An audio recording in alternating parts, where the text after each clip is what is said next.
still trying to join in. And yeah, I forgot. I should have checked to make sure we were ready to start live streaming, but thank you, Ben. We seem to be there.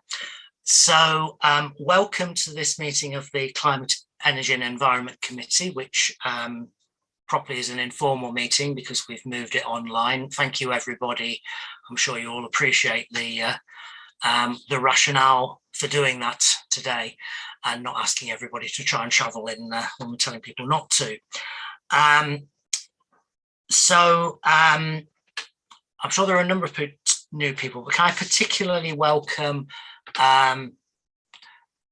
checking their here, John Clark and Gideon Richards, who are two of our new private sector members. You're very welcome to join in committee. You know, we've been through a recruitment process recently. And also we're hoping that David O'Wermy from Bradford was also joining us, but David was having difficulties joining a previous meeting because of IT problems. So I suspect that might be an ongoing issue. And of course, whenever you start a meeting, somebody always rings you, don't they? But I think my wife's picked that one up, so we'll carry on.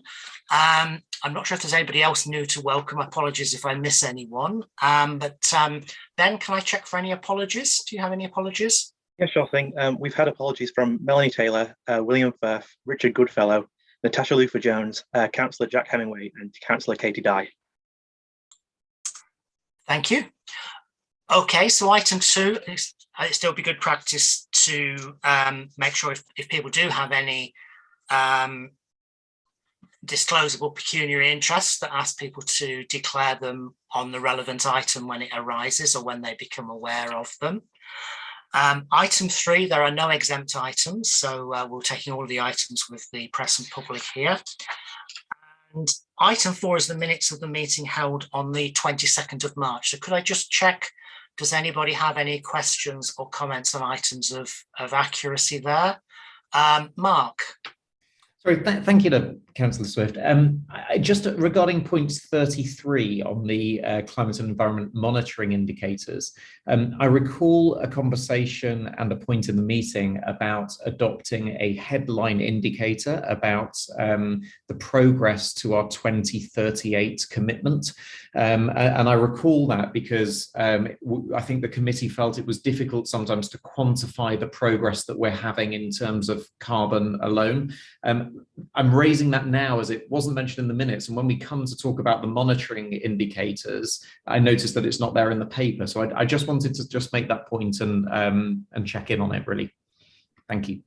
Thanks, Mark. Noel, do you want to pick that one up? I think it's probably one for Peter if he's on the call, in terms of that monitoring piece, I think. Yeah, I can handle that if that's okay, Chair. Thank you. Yeah, so it is referred to in the paper. I can perhaps cover it when we get onto that item.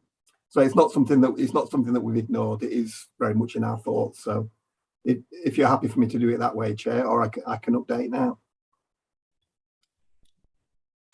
Let's pick it up when we get to the item, because then we can probably have a discussion around if we need to. But thank you, Gideon. Yeah. Yeah, I wasn't at the meeting, but thank you. On 29, on the first paragraph, should that be transport decarbonisation as opposed to carbonisation? Just a quick little one.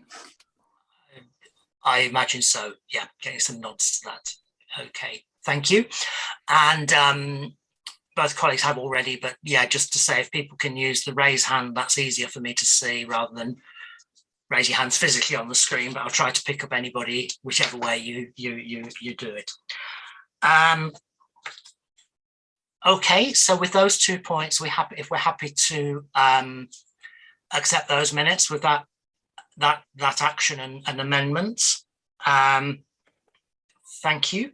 So item 5, it says Chair's update. I'd missed that. Okay, so I think the main update I wanted to give was the one I gave already about the welcoming the new private sector members to the committee. Perhaps also to just to note, I know all members will have received a briefing note from our colleagues from Friends of the Earth, and just to note that myself and the Mayor did have a meeting with representatives from from Friends of the Earth last week to talk about some of the issues and hopefully the start of a continuing dialogue to make sure they remained engaged and constructive critics of what we're trying to do. And I'll just welcome again David to the meeting as the third of the private sector members, new private sector members. So item 6 on the agenda is governance arrangements. And I think, Noel, are you introducing this item? If I may, I'll just say a few words. Oh, Liz, sorry, apologies. No, it's fine. It's pretty brief, to be honest, because it's a standard paper that all the committees have around the governance arrangements for committees. So it's got the terms of reference appended. It talks about how the committee can be quorum, and welcomes new members, which you've already done, which is great, and sets out the dates for the subsequent meetings for this year. So the terms of reference have been agreed by the combined authority. It's quite a short paper. I'm happy to take any questions if anybody has anything they want to raise. Thanks very much, Liz. Perhaps I should just say, it's clearly too hot for me to be a competent chair today and think of these things as we go on. Rather than go around and do an introduction of everybody for the new members, perhaps if the first time people contribute, they can just say who they are and what their role is as well. And Liz, perhaps I can throw that one back at you. Sorry, of course. So I'm Liz Hunter, the Interim Director of Policy and Development at the Combined Authority. So yeah, nice to meet new members and hopefully be able to say hello in person at some point in the next. Thank you, Liz. So I think the governance item is basically for information, but if anybody does have any questions or issues about it, just pause to take them. Yes, Andrew. One of the areas which appears to be a bit of a gap is housing. We've got lots of sectors there that the private sector are covering, but not housing, which is a big part of what we're about. I just wonder whether we ought to go back and see what would we have to do to try and get a housing representative, maybe somebody from the West Yorkshire Housing Partnership. Thank you for that. So this is again where the interfaces with other committees, because there's the Place and Regeneration Committee, which has got representations on it from housing, and they the retrofit programme, which is probably one of the things that we've talked about most in the committee, he is here and comes through here. So let's take away how we link up, because I'm not sure they necessarily want to sit on both committees, but there might be some items where we particularly want to make sure that we've got that expertise. Yes, certainly bringing them in when we have a relevant item would be good, but let's have that conversation with them a bit. And Andrew, I don't know if you wanted to come back, but you want to tell people who you are as well. Oh, sorry, Andrew Cooper. I'm a councillor on Kirklees Council, but we seem to have homes on the agenda most meetings from memory, and I think it would be good to have a feed into members of the housing sector here. We have them for other sectors, so it seems to make sense to have somebody from housing here. Reasonable, thank you. Scott? Thank you, Chair. Scott Patient, councillor in Collardale. I've got this portfolio responsibilities for climate change and housing as well, actually, as it goes. I mean, just to back up really what Andrew said there, really, and I think it's a wider point really around governance for all of the various sort of meetings that happen within Wickett. I know some of FOE's challenge was about what that synergy looked like between a lot of the different groups. So I wonder how the governance structures are working within those other groups and how we can sort of make it a bit more coherent across the piece, really. So we're just getting who needs to go to what meeting at the right time. So I think, I think those are both good points. We can't have everybody on every interest represented on every panel, obviously, but housing is quite a major one. So can we take up Liz's offer to go back and discuss that, and perhaps rather than be presented with a fait accompli at the next meeting, we can sort of share where we think we are in advance of the meeting so people have a chance to contribute further to that discussion. Would that be helpful? Okay, thank you, Liz. Okay, thank you for bringing that up. So other than that one, are we okay to agree that paper? Generally, I'm taking silence and nods as assent, and people will shout out if they strongly disagree. So thank you. So item 7, the climate and environment monitoring. So this sets out the latest position on the state of the region indicators, and we've had a little preview of some of this. So I'll ask, I think it's Peter who's going to introduce this item. Thank you, Chair. I'm Peter Glover. I'm part of the Research and Intelligence team at the Combined Authority. And as you highlighted, the purpose of the paper is to provide an interim update on the latest position for the state of the region indicators relating to climate and the environment.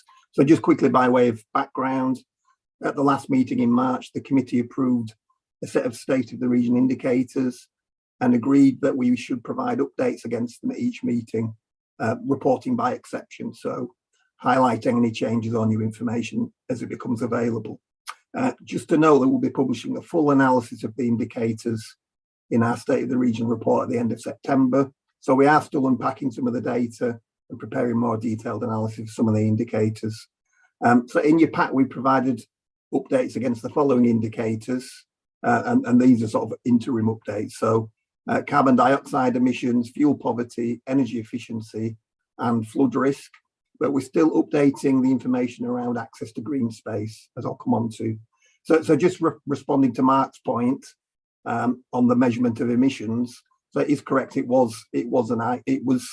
should have been minuted at the last meeting, and I'll explain what the approach that we're taking. So in terms of the emissions data, the latest local information was published in June. In the pack, we presented a headline analysis of the latest position on carbon dioxide emissions, and that reflects the kind of design of the existing state of the region indicators. However, we are proposing to make some changes to the approach for the forthcoming state of the region report with the committee's agreement. So in the latest release of data that we've got from BEIS, for the first time, we're actually able to access local level data for a wider range of greenhouse gases in addition to CO2. We propose to broaden the analysis for the headline indicator to include those additional gases because they make a substantial difference to the picture. And the second point to note, responding to Mark's point, at the last meeting, the committee asked that we make clear in the analysis that the required rate of progress for emissions reduction to achieve net zero by 2038 be made explicit in order to place the data in context. We've actually addressed this point in the covering paper, but just to summarise, work's underway on a carbon budget approach based on the carbon emissions reduction pathway to meet this requirement that Mark highlighted. And we'll be able to present this in the final State of the Region report and at the next meeting of the committee. The complicating factor, though, is that we're revisiting it, the carbon budget approach, because we want to incorporate the full range of greenhouse gas emissions within that analysis. So that's taking a bit of extra time, and we don't want to rush into it. We want it to be, obviously, we want it to be accurate. So that explains the issue around the emissions measurement. I'm happy to take any questions on that, Chair, before proceeding, or we can carry on with the sort of overview of the indicators. Thank you, Peter. Let's just pause and see if there are any questions or comments on that. And Mark, it was your comment on the minutes that raised this. I don't know if there's anything you want to pick up from that. Thank you, Tim. I think for me, it's getting to a very clear first page of we have the ambition of 2038. Where are we? And are we ahead or behind? And I get the update and I understand it's going to be published in State of the Region, but I think any sort of initial view of, well, here's the latest data, this is where we are, would be very helpful, because I think that's just got to be the headline for all of us to focus the mind on the priority and the amount of action that we need to get underway to make a difference, obviously because of the lead time in getting things changed. So I'm not sure whether you can sort of speak to that today, Peter, but I think it's clear that's what I'm trying to get us all to. Yeah, we fully understand that, and we will be able to do that in quite short order once we've actually applied that carbon budget approach to the sort of wider range of greenhouse gases. So basically, you'll you'll be able to see the actual emissions reduction versus the required rate of progress to achieve net zero by 2038. So it will fulfill that requirement where we can see how, you know, how well positioned and how rapid, whether we're making the right rate of progress to achieve net zero by the target date. So we will have that, but it's just we want to get it right before we publish anything. And because the complicating factor is building in the other greenhouse gases into that analysis. So we can certainly share that as soon as it's available, but it will certainly be in the State of the Region report in September. Thank you, Peter. Gideon? Yeah, can I just pick up on the indicators that you're using for building energy efficiency? Now, you're using EPCs, and I just wondered how you feel about that, because we know that there's been a lot of issues with EPCs over the years.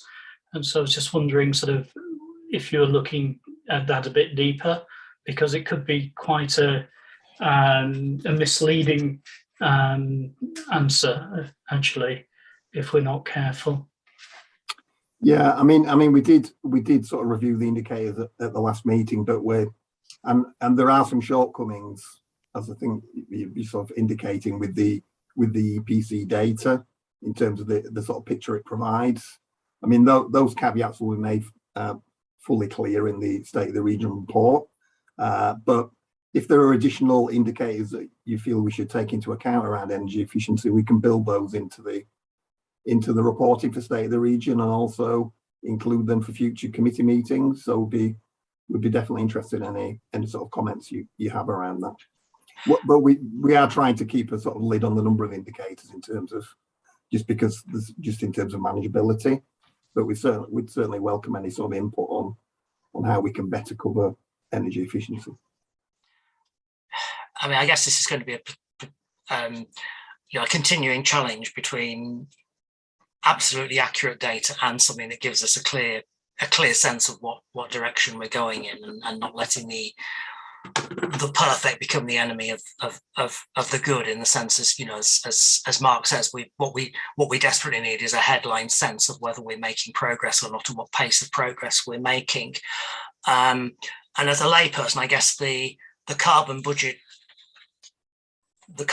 approach kind of makes sense to me in that I suppose it's two things, isn't it? One is probably a bad metaphor, but one's how full is the bath, and the other one is how quickly we're filling it up, in a sense. And the problem with net zero is it's not just getting to net zero, it's how much carbon we're emitting in the meantime. And I know I'm probably mixing different items, but I guess to some extent this discussion feeds into the perpetual questioning from Friends of the Earth, for example, about why we've not adapted one particular carbon pathway. You know, the point is, at the end of the day, where are we trying to get to overall?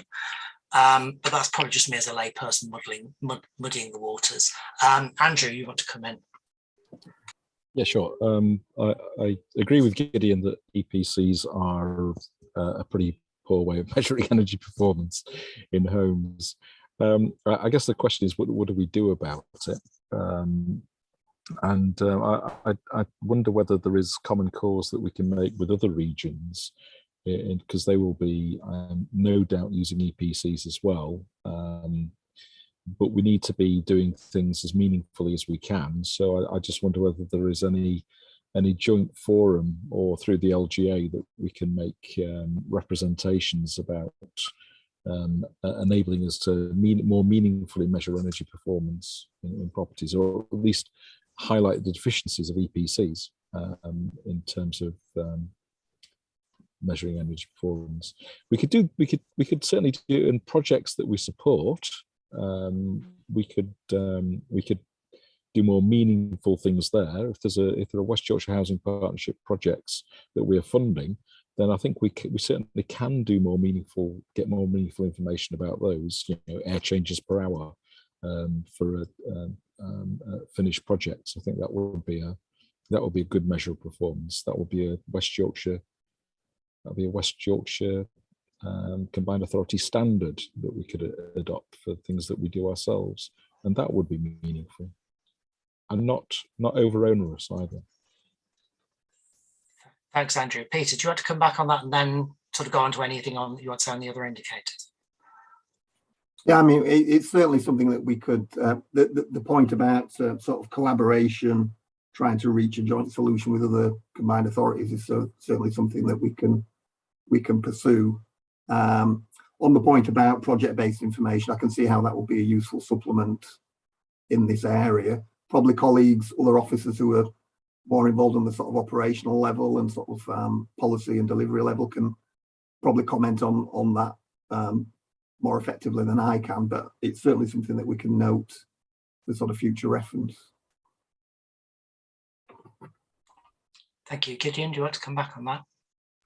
No, I just wanted to add an extra one, and that was about local renewable energy generation. And we don't seem to be capturing particularly that at a local level, as in a district level.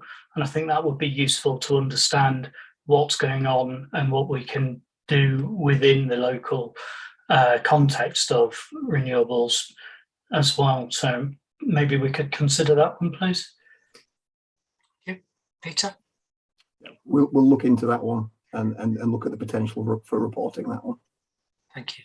So, Peter, is there any other things you wanted to highlight from your report? So I did have, I was prepared to provide sort of an overview of the performance, if that will be helpful to the committee. Yes, please. Yeah. Okay. So you will have within your pack a headline analysis, which is kind of in a slide format if you scroll down within item 7 of your papers, you should find the relevant appendix with the charts in slide format. So first of all, just looking at analysis of the carbon dioxide emissions that I mentioned. What you'll first of all notice is that there's a considerable lag in the data. So figures for 2020 were only published in June of this year by BAE, so they're the latest that we have. And as everybody's aware, most of 2020 was severely affected by the pandemic. So we're definitely not looking at a typical year there. But I think the key messages, and I'm actually, yeah, Ben's got the slide up. I think the key messages are that we've seen a sharp fall in overall emissions in West Yorkshire in 2020, as well as nationally. So in West Yorkshire, emissions fell by 12%, compared with 10% nationally. And that compares with a sort of annual average reduction of around 3 to 4% over the course of the previous decade. So a much bigger decline than in previous years, no doubt linked to the pandemic. It's also notable that West Yorkshire's seen, over the last decade, generally seen a slower rate of reduction than nationally. So that bigger decrease in 2020 has helped to narrow the gap slightly. So next slide, please, Ben. So overall, carbon dioxide emissions in West Yorkshire are 9.6 kilotons, or 4.1 tonnes per person, and that compares with a national average of 4.3 tonnes. So per capita emissions, carbon dioxide emissions in West Yorkshire continue to be lower in West Yorkshire than nationally. Next slide, please. And this slide provides you with a kind of high-level analysis of the contribution of different sectors to carbon dioxide emissions. I think the key message is that the main contributor to the fall in 2020 was a sharp reduction in transport emissions. So this sector of the economy accounted for 56% of the total reduction in CO2 emissions. I think we can see how that would happen in the context of the pandemic. Transport's still the largest source of emissions, even though it saw a 17% fall in 2020. Industry, commercial and public sector also saw double-digit falls in 2020, but the domestic sector fell by only 4%. Next slide, please. We've also updated our analysis of emissions intensity. So emissions intensity measures the level of emissions per unit of economic output. And in this case, that's gross value added. And it can be used to measure the relationship examine the relationship between economic growth and emissions. So it's a kind of clean growth emission. And West Yorkshire's emissions intensity fell during 2020 and fell more sharply than the national average, but it still has a higher intensity ratio. So it's around 180 tonnes of carbon dioxide per £1 million of gross value added. compare with around 160 tonnes nationally. Next slide, please. So we've discussed EPCs, energy performance certificates. As things stand, that's our sort of main energy efficiency indicator, and these are the latest data. The indicator relates to energy efficiency rating of dwellings for all those dwellings with an energy performance certificate. And it covers all certificates registered up to Q1 of 2022. So it's fairly current data. And the headline measure that we're using here is the proportion of dwellings with a rating of C or above. And within the measurement framework, A is the most energy efficient, running to G being the least efficient. You can see that across West Yorkshire, 34% of dwellings in West Yorkshire meet that threshold of a rating of C or above, compared with a national average of 40%. But Bradford is much lower, as you can see from the chart. Next slide, please. Returning now, running through this quite quickly in terms of fuel poverty now. And the measure of fuel poverty that is used is low income, low energy efficiency indicator. So a household is in fuel poverty if the household's living in a property with an energy efficiency rating of band D or below, and if they also spend the required amount to heat their home. In doing so, they're left with a residual income below the official poverty line. So there's a bit of a data lag here. So the latest information is for 2020.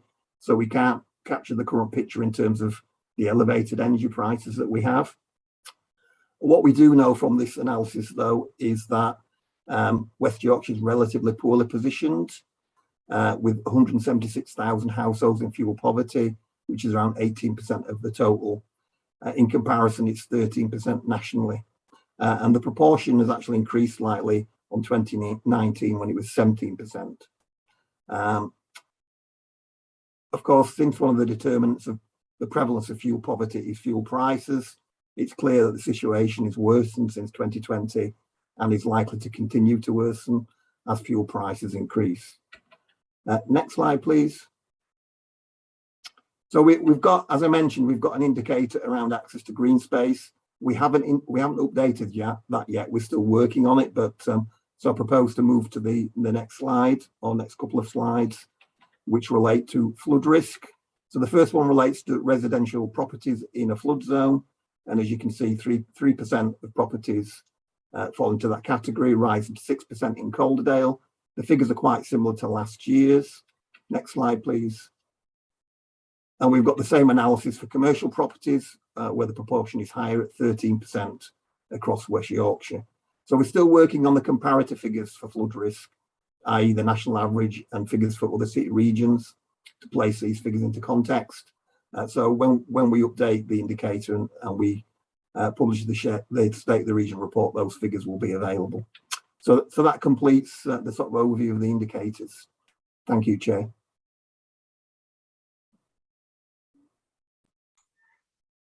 Thank you, Peter. So some really interesting, challenging things there. Any further questions or comments on those? In that case, we're happy to receive that report and note the actions we discussed earlier. Thank you very much, everybody. So I'll take us on then. That takes us on then to item 8, which is the Climate Environment Plan Programme Development.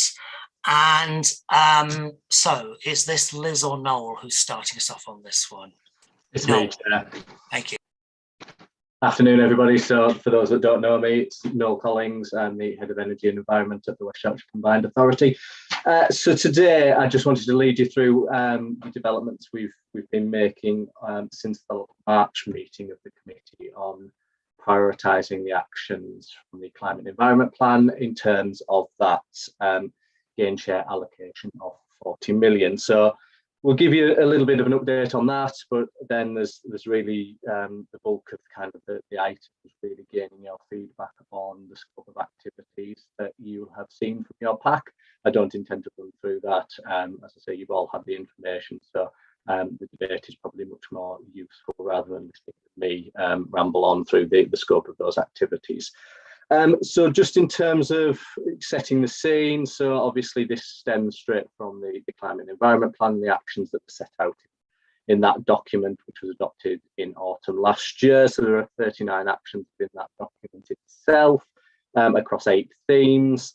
Off the back of that, February this year, we received a indicative 40 million allocation of gain share to progress activity related to climate and environment plan. Brilliant result for us in terms of, for the first time, having a real slug of cash behind this kind of agenda. So real good progress in that space.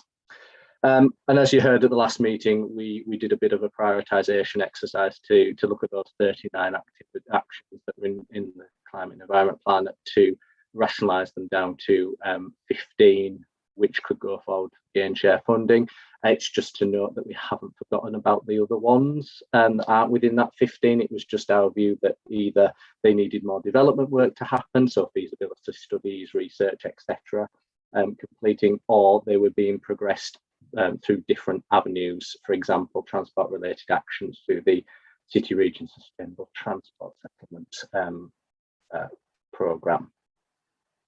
So what you heard last time was that we were taking a waved approach to those 15 projects, just recognising the fact that there is limited resources within the combined authority and across local authorities to go at all 15 in one go. So what we'll talk about here, and we're looking for your feedback on, really is those that are in wave 1. And just as a reference to what those were, they are the Better Homes Hub, Better Neighbourhoods, Business Sustainability Support, Communications, Engagement and Marketing, Flood and Drainage, Green Skills and Training, and Solar PV and Storage. So the scope of each of those are set out in the appendix that was provided with your pack. And as I say, we'll go through the detail of that. Where we are in terms of those 7 at this moment in time is we are progressing them through the combined authorities assurance processes. So you'll be pleased to note that we received internal approval of our strategic assessment in June of this year, and they gave approval to progress to decision point 2, which is the production of a strategic outline case for those 7 actions. We're taking them all in one strategic outline case to try and reduce the timescales associated with the project development activities on this. Obviously, we need to be moving these at scale and pace, so that is why we are trying to make sure that we are moving as swiftly as possible through the process that we need to go through. For the strategic outline case, we are looking to go to gain internal approval for that in September. So the back end of September, we will look to that, and with approval being sought from the combined authority at the back end of October to progress to the next stage, which will be various different routes depending on the project. That's just recognising that some of the projects will move at a quicker pace than others based on how developed they actually are. At the next meeting, just a reference of this committee, we will bring you the SOC for consideration, so you have an awareness of what is in that and how that has developed. So you will be kept up to date with how that is progressing as we move through the process. As part of the strategic assessment, we asked for a proportion of development funding to make sure that we could progress this at pace and to ensure there was no delay once the strategic outline case is hopefully approved. That's being considered by the combined authority this Friday, and it's just over £800,000 that is being sought, and that is for a combination of additional resources and support to help with business case development for those actions and projects that require that. The idea behind that is we are trying to, as you know, move this at a considerable pace, and to ensure that within the kind of timeframes of the plan, the 3 years, that we can really demonstrate some delivery against this agenda. That, Chair, is all I wanted to say in terms of the paper, and I'm quite happy to take any kind of feedback on the individual projects that are outlined in the pack, or any kind of wider comments in relation to 7 or anything else related to in this paper. Thank you, Noel, and thank you for those colleagues who were able to join the workshop session on this. That was, I think, very helpful in terms of doing some a bit more deep diving than perhaps we can manage today. Okay, Andrew. Yeah, one of the issues that I brought up at the deep dive was the question as to whether we were the right people, if you like, to provide a one-stop shop for retrofit, and go through all the recruitment process of getting people together to do that. And I did wonder about the approach that's been taken in Scotland, where the Scottish Government has a partnership with the Energy Saving Trust, who deliver a lot of these things for them. And so it's not like we're starting a new service from scratch. So I do wonder about finding partners who are better placed, perhaps, to do the work rather than ourselves. That was one area of thought that I had on that. Also, I'm wondering about, there's some really great work being done by Nottingham and by London boroughs on the energy sprung method of factory unit construction of retrofit walls and ceilings and walls and roofs, and I'm just wondering what we might do to try and emulate some of the work that's been done there. London Borough of Ealing's done some amazing work on retrofit, which is worth looking at. Thanks, Andrew. So I think the second point you want to pursue of detail, I think the question about partners. Noel, is there anything you just sort of want to add to that one at this point? I think in terms of the energy efficiency kind of one-stop shop side of things, I think we are absolutely open to the possibility of not doing the recruitment of that service by ourselves, and for it to be contracted out to a more knowledgeable organisation that has the expertise in this area. So absolutely would be open to that, and that is certainly something that colleagues are investigating as part of the kind of long listing options that we have to go through for the project development activities. So rest assured, Andrew, it's definitely in there that we're considering. Okay, thank you, Noel. Any more questions or comments on these? I guess just to emphasise with all of these, I mean, that's a good example. It's not just about partnering, but I think perhaps particularly seeing where there are opportunities to bring people in who have access to additional resources. £40 million is it's a big commitment in terms of the gain share funding, but actually relatively small amounts of money in terms of actually what we need to do in an incredibly tight timescale. So the focus, I think, very much has to be on how we can use this to leverage in additional investment. Gideon, yeah. Yeah, thanks for that. I just noticed the green skills and training. Do we have a definition of what we mean by green skills?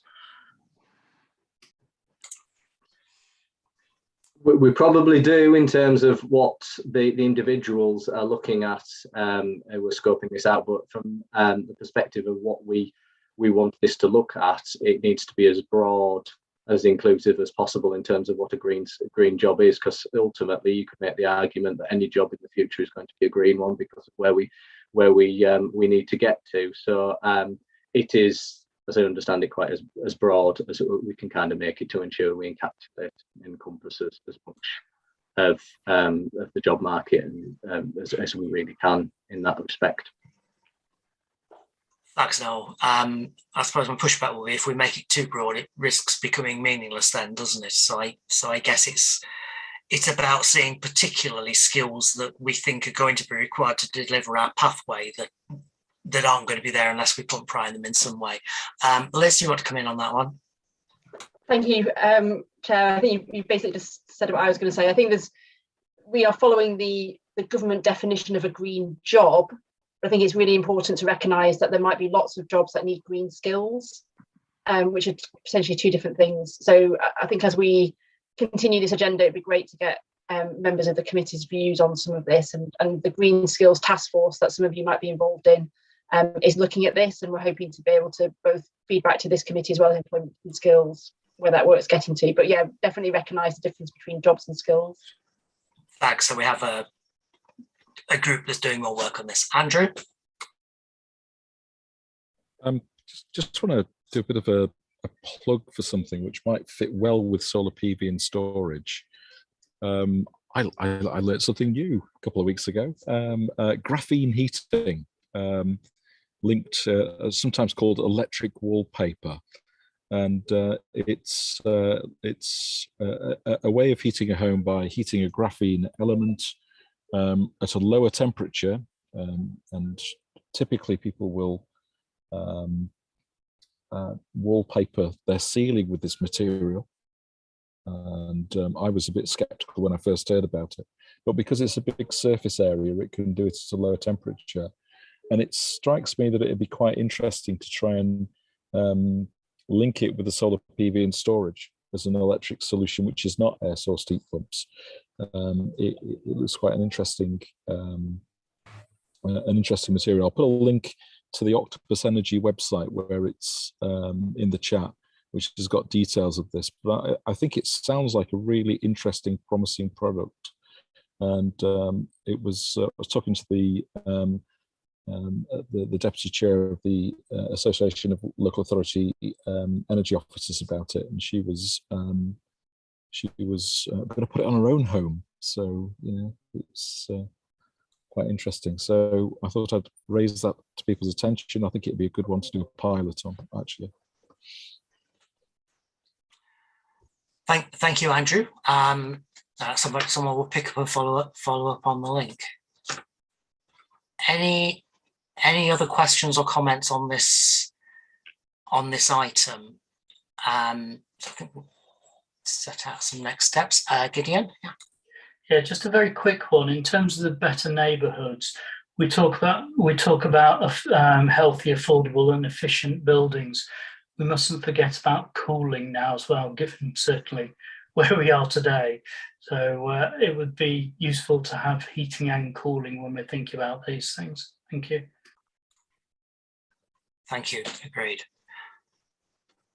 Okay, so if there are no more comments on that, are we happy to endorse this paper and the next steps there?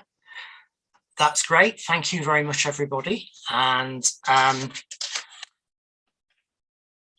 the recommendation in front of me. That will come back to us.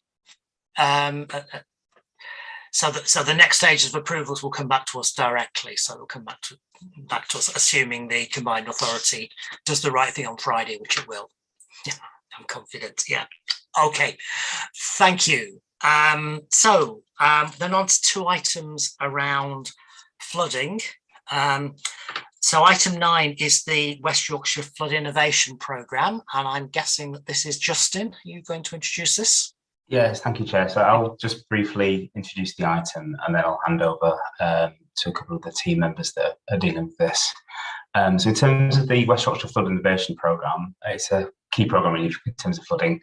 It's got very strong partnership buy-in. I think all the local authority partners are on board, and it draws in expertise from the academic sector as well.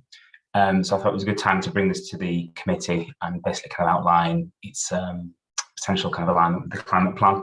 And I'm also linking it across the previous item and the one that's coming later on as well in terms of the flooding kind of coverage within those. So the FLIP programme does have an influence on a lot of those flooding schemes, both from a natural flood management point of view, which are in the CAP Wave 1 flooding package, and the capital schemes, which I'll touch on later. And in essence, they're about kind of accelerating, adding innovation and adding resource to do more on flood risk management. And I won't tread on kind of Jenny and Jonathan's toes anymore in that regard. But yeah, I think it's useful to kind of link it all together, and hopefully those kind of synergies will come out to the committee members. So I think at this point, if I can hand over to Jenny and Jonathan to introduce themselves, and I'll leave it to them. Thanks, Justin. Jenny, am I okay to go first and provide you with an intro afterwards? I'll go for it. Thank you. I've met some of you before, but for anybody who's not aware, I'm Jonathan Moxon. I work for Leeds City Council. I'm the flood risk and climate resilience exec manager there. But this presentation is with a different hat on, and I'm a program manager for the West Yorkshire Flood Innovation Programme. So I'll provide a few slides. Am I all right to share screen and just run through a few slides, please? Thank you. I'll let Jenny do a quick introduction to herself now as well, and then I'll drop back to myself and run through a few slides for you all and just explain what the programme is and what we're trying to achieve, if that's all right. Over to you, Jenny. Perfect, thank you, Jonathan. Hi everyone, my name's Jenny Armstrong and I work for Leeds University on a programme called ICASP, which stands for the Integrated Catchment Solutions Programme. So I'm not sure if you will have heard of it. I recognise a few faces on here, but might be new to some. And the idea of the programme is to translate existing research and link up academic expertise in Yorkshire with the people and the experts and the practitioners on the ground in Yorkshire to realise as many benefits as we can. So obviously has the catchment focus. So the West Yorkshire FLIP programme, West Yorkshire Flood Innovation Programme, is kind of born of ICASP in partnership with lots of other people that Jonathan will explain later. So I'm programme managing along with Jonathan, and I'll take you through the back end of the slides if we have time, but if we run out of time for the item, then we can just circulate afterwards and you can all have a look in your own time. So Jonathan, back to you.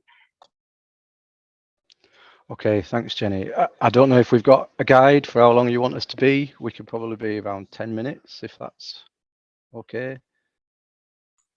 Yeah, that's fine. Yeah. Okay, thank you. Is my screen sharing okay? Yes, excellent. Okay. So as we've said before, this programme was definitely born out of work we've been doing in the region already around innovation and catchment solutions. It's a collaboration. We have a programme board established, and I'll cover that in a governance slide later on. But originally, it was born out of a bid, around £10 million worth of a bid into a national pot of funding through DEFRA around innovative resilience programmes. The bid itself was probably a little underdeveloped at that point and was unsuccessful. We have got a few other programmes in the region that we're linked in with, but there was a lot of support to continue this. So the West Yorkshire Flood Risk Partnership, sort of under the banner of the Regional Flood and Coastal Committee, and obviously we've linked in with Justin and others at the Combined Authority. It's got a lot of support for it to continue. So we went and sought funding from the Regional Flood and Coastal Committee, and we've got funding to manage the programme with the intention of bringing further funding in to deliver and deliver the programme itself. So I'll just run through what the programme is now, some of the benefits of the way that we work, the governance structure, and then I'll just cover off sort of little bits of the initial work programme and the ongoing work at the moment, and I'll ask Jenny to sort of run through some work that we've been doing so far on the programme around detailing a roadmap, a very clear sort of strategy for the programme itself, and what that's presented through some quite extensive engagement work that we've been doing in West Yorkshire, and then a bit more around programme and how we plan to deliver it. The big focus for us, the words in bold, are very much around the key themes on this. So the point is that the programme enables collaboration. So it isn't a standalone separate programme of activities. It's supposed to be interwoven and wedded into everything that's already happening in the region around flood, but more increasingly more around the wider climate adaptation and resilience agenda as well. So it's home, and I suppose its beginnings was in the flood world, but increasingly the things we're doing have a much broader benefit, which is exactly why we're coming and talking to yourselves today as well. There is a big focus around generally increasing resilience off the back of the work that we do, whether that's through direct impacts or that's through shared learning, shared outcomes, future opportunities. There's a focus, names in the title, but of innovation. So what we don't want to do through the Flood Innovation Programme is do what everybody else is doing. We should be looking for opportunities to innovate and work with different people, different sectors, and fill gaps. As Jenny highlighted, I think through her introduction, and Justin mentioned it before, one of the big things we've got is a really strong link to academia, and not just at the University of Leeds, but through that sort of network that ICAS provides us with. There's an opportunity for FLIP projects to be accelerator projects, so they would be the starting point of a much bigger project or program or initiative, but we've got to start somewhere, and a lot of the times we need to just get the right people around the table or collaborating, and I think that's what we're able to do. We've got, as I mentioned before, we've got Regional Flood and Coastal Committee local levy funding, so that's local authority funding that's been pooled into the levy pot and then distributed back out, and we have funding to run the programme for the next couple of years, and that effectively pays for Jenny and myself and others in the project team, programme team, to do the collaborating, to pull the people together, to get the project ideas together, and then to put business cases together or partnership agreements together to do the doing and bring that funding in to do the doing. And the initial ambition was 10 million, but to be fair, we think the opportunity is much bigger than that. Apologies if this seems a little bit, excuse the pun, airy-fairy, but the fairy dust bit, the analogy seems to chime with people, so we've stuck with it. And in effect, what we think West Yorkshire Flip is able to do is add the things that projects need. So if it needs the collaboration, we enable and facilitate that. If it needs capacity, then the program would provide that capacity. If it needs an innovative partner, we'd go and find that partner. In fact, just this morning, Jenny and myself have been meeting with a technology provider that does something that just none of our current organisations do, and we're just looking to link with them and see what they can provide to the programme. So that's the sort of role that the programme level does. I think sometimes there's an art in writing bids, there's an art in persuading people that they want to back what we do, and again, the programme itself will provide that sort of facilitation and support. This is sort of an overarching summary of how the programme is set up. So it's sponsored through the West Yorkshire Flood Risk Partnership. We've now got stronger links with yourselves, certainly through Justin's involvement on the programme board. We have an external facing steering group. I'm moving my cursor, so I'm hoping that you can see it, but I'll just keep going. So the steering group is made up of public sector organisations, third sector organisations, different sectors, and we've been quite careful. We want to continue to develop that group, but that group is there to steer, check, challenge, provide links to their networks and enhance what we do. So it's quite a key part of what we want to do. The green bit in the middle is, I suppose, is currently myself, Jenny, and her colleagues at ICAS that are playing into the project team, programme team, and doing the coordination and pulling people together. Each local authority is leading on a theme. So they're not necessarily delivering all the work in that theme. They probably won't do any of that. What they will do is champion it and provide their expertise as flood and climate professionals within their organisation. So the acronyms we can explain later, but integrated surface water management. So things like SUDS, things like blue-green infrastructure to manage runoff and place make. Nature-based solutions and natural flood management is a key theme, again linking to your programme. Property flood resilience is a key theme. Community and voluntary sector is a further theme, and enhanced flood warning services is a theme that Wakefield will lead. What we're finding is actually quite a few of these themes overlap, and there are projects that do multiple things across multiple themes. But by doing it this way, we've got a champion in each local authority, champion in a particular theme, and they're helping to develop the future programme. What ICASP offers, which I think is innovative in itself, is that we've got embedded evaluation, monitoring, academic sharing, latest research coming directly into the programme.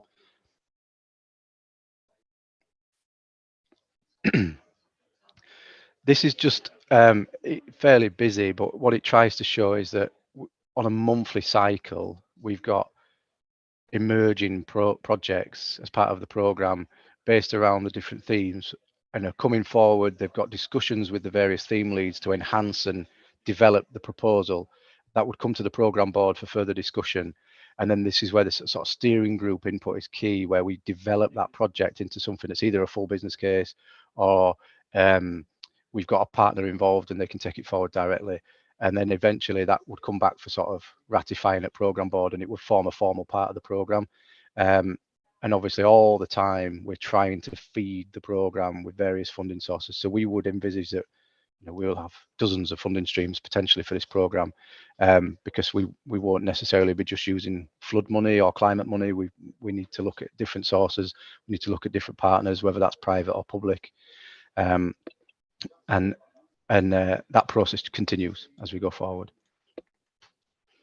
I won't read through every little bit of this, but it's just to try and give you some comfort that the governance that we've put in place, it's got terms of reference sat in the background, but we have a cycle really of identifying those opportunities and the people that can enhance the project, pulling those people together and prioritizing the approach that we take, identifying key partners, key roles of people in that, and then we develop it through that last slide. We develop the project and enhance the bid and embed that innovation and bring the partners through to that.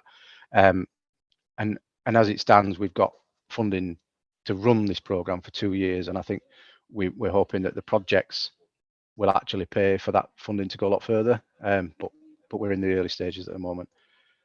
A very, very quick summary of sort of where we're at. We've had some further funding through the university that did a roadmap that Jenny's going to talk about, but we are still in the process of using some of that funding to sort of do some more animation branding work around the program so it's clearer. We've got quite a few warm project leads at the moment, so some of the projects that Justin mentioned earlier, we're looking at trying to do some revenue based research and development accelerator projects, and I think there's 5 or 6 projects on that program. We've got interest in quite a detailed local levy bid around property flood resilience and developing that in an innovative way. We've got a number of strands around natural flood management, and again utilising some further levy there. We've got an outstanding bid with the Department for Education around SUDS in schools, and again developing the sort of technology side of it, as well as the engagement with the education sector. And then, as I briefly mentioned earlier, we've actually got further project come forward in the last couple of weeks that we've had a discussion about the technology side of monitoring catchments, which I think would speak to a lot of the projects on your climate and environment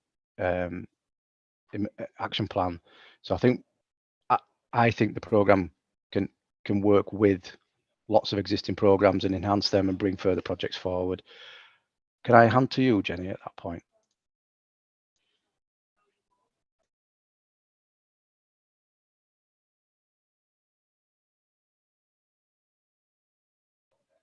Possibly not. If you're talking, Jenny, I can't hear you at the moment.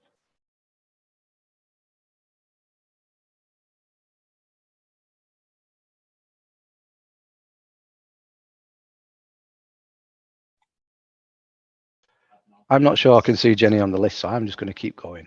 Yeah, I think Justin, you could carry on because I haven't got Jenny on mine either. No, that's fine. In true collaborative spirit, she's in our Leeds City Council office, and I wonder if our Wi-Fi has failed her, so we'll keep going. So this next slide is just to highlight the roadmap work that we've done. So off the back of the original bid, lots of partners around a number of projects, and we were bidding into a national pot of funding. We'd done an initial workshop that basically drilled down into 5 core themes and principles.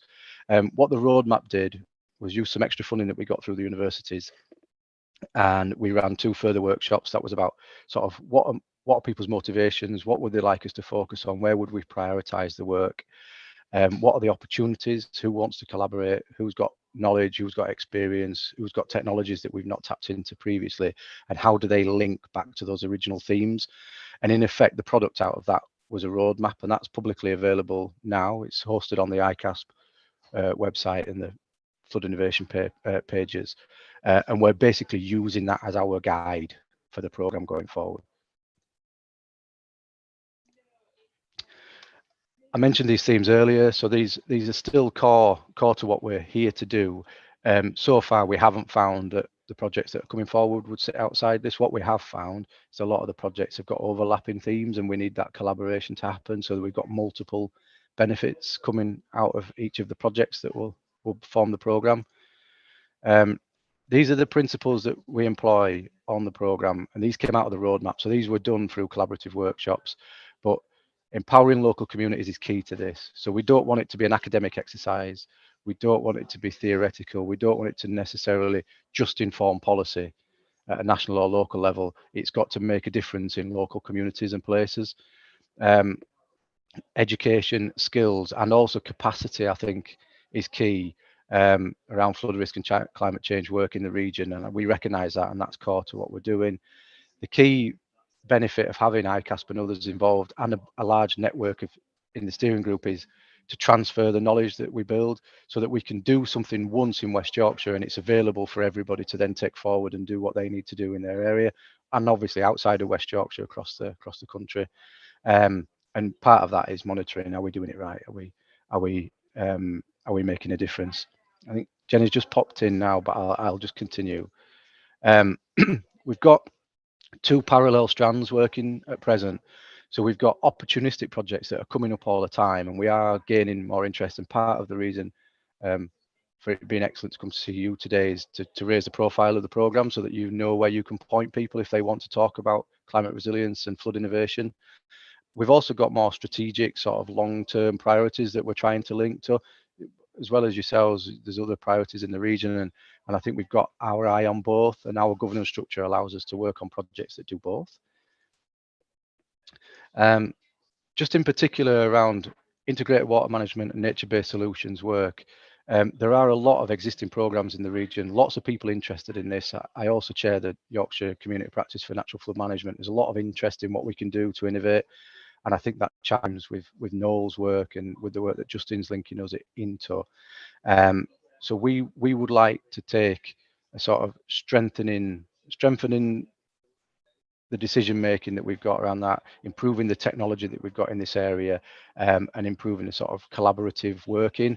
And we've got some good proposals coming forward through that. But that was a really clear steer through the roadmap work.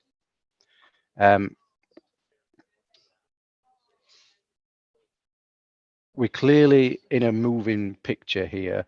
There are some sizable programs of nature-based solutions in the catchment. There are emerging projects around SUDS in particular, and there could be some very large legislative changes for SUDS across the country. And I think what FLIP has got to do is position itself in a way to enable good progress and support people in the region, create that capacity, share the learning, and then enable people to do it rather than duplicating effort. On community and voluntary sector and enhanced flood warning, we've been working with people like the Met Office at a national level, but a lot of the projects that are coming forward are hoping to really make a difference to local communities. So we've got discussions going on with the local authorities about where we do that. But equally, sort of bottom point there's an opportunity for the learning to come out of the programme so that we make a difference in communities, but we impact on and we influence national policy and local policies as well. We're at the point at the moment where we've got the funding for the next couple of years. We've got an aspiration to be ready to deliver the programme over the next 6 years plus. We're at a point where we've got emerging projects and business cases that are in development. And I think we're at a stage where the programme itself, although in its infancy, has got its governance set up, it's got some of its funding that it needs, and it's ready to sort of establish formal projects. So it's really helpful to come and speak to you today about what we're doing and the opportunities it presents. So that I'll just focus very quickly on the last point. We're here to enhance what's happening. We're here to fill the gaps. We're here to promote collaboration and innovation, and provide that sort of fairy dust extra added value. We don't want to replicate or duplicate.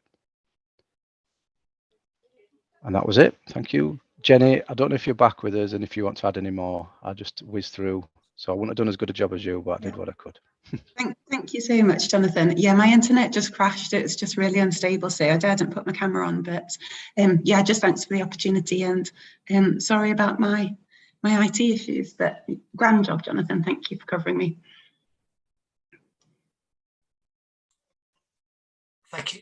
Thank you. So questions and comments. I don't know if I've picked up a question from Ben in the chat, or Ben, do you want to expand on that a little? So I lost Ben. So the question, I think, I can pick that up from the wider. Yeah, sure. Thanks, John. Sorry, Chair. Yeah, I can pick that up from the chat. I think the steer we got through the roadmap work was that although this is sort of born out of flood professionals wanting to fix more than the standard flood problems, it's really clear that we do need to look at water management and climate adaptation and resilience more in the round. Flood is a big part of that in the region. You know, as yourself being based in Calderdale, we know that it's the biggest climate risk we face currently, but equally, just the way we manage water sustainably and how we manage the environment is key to it. So it's a very broad church in that respect. The projects will have to have a clear definition and they'll have to have a clear scope.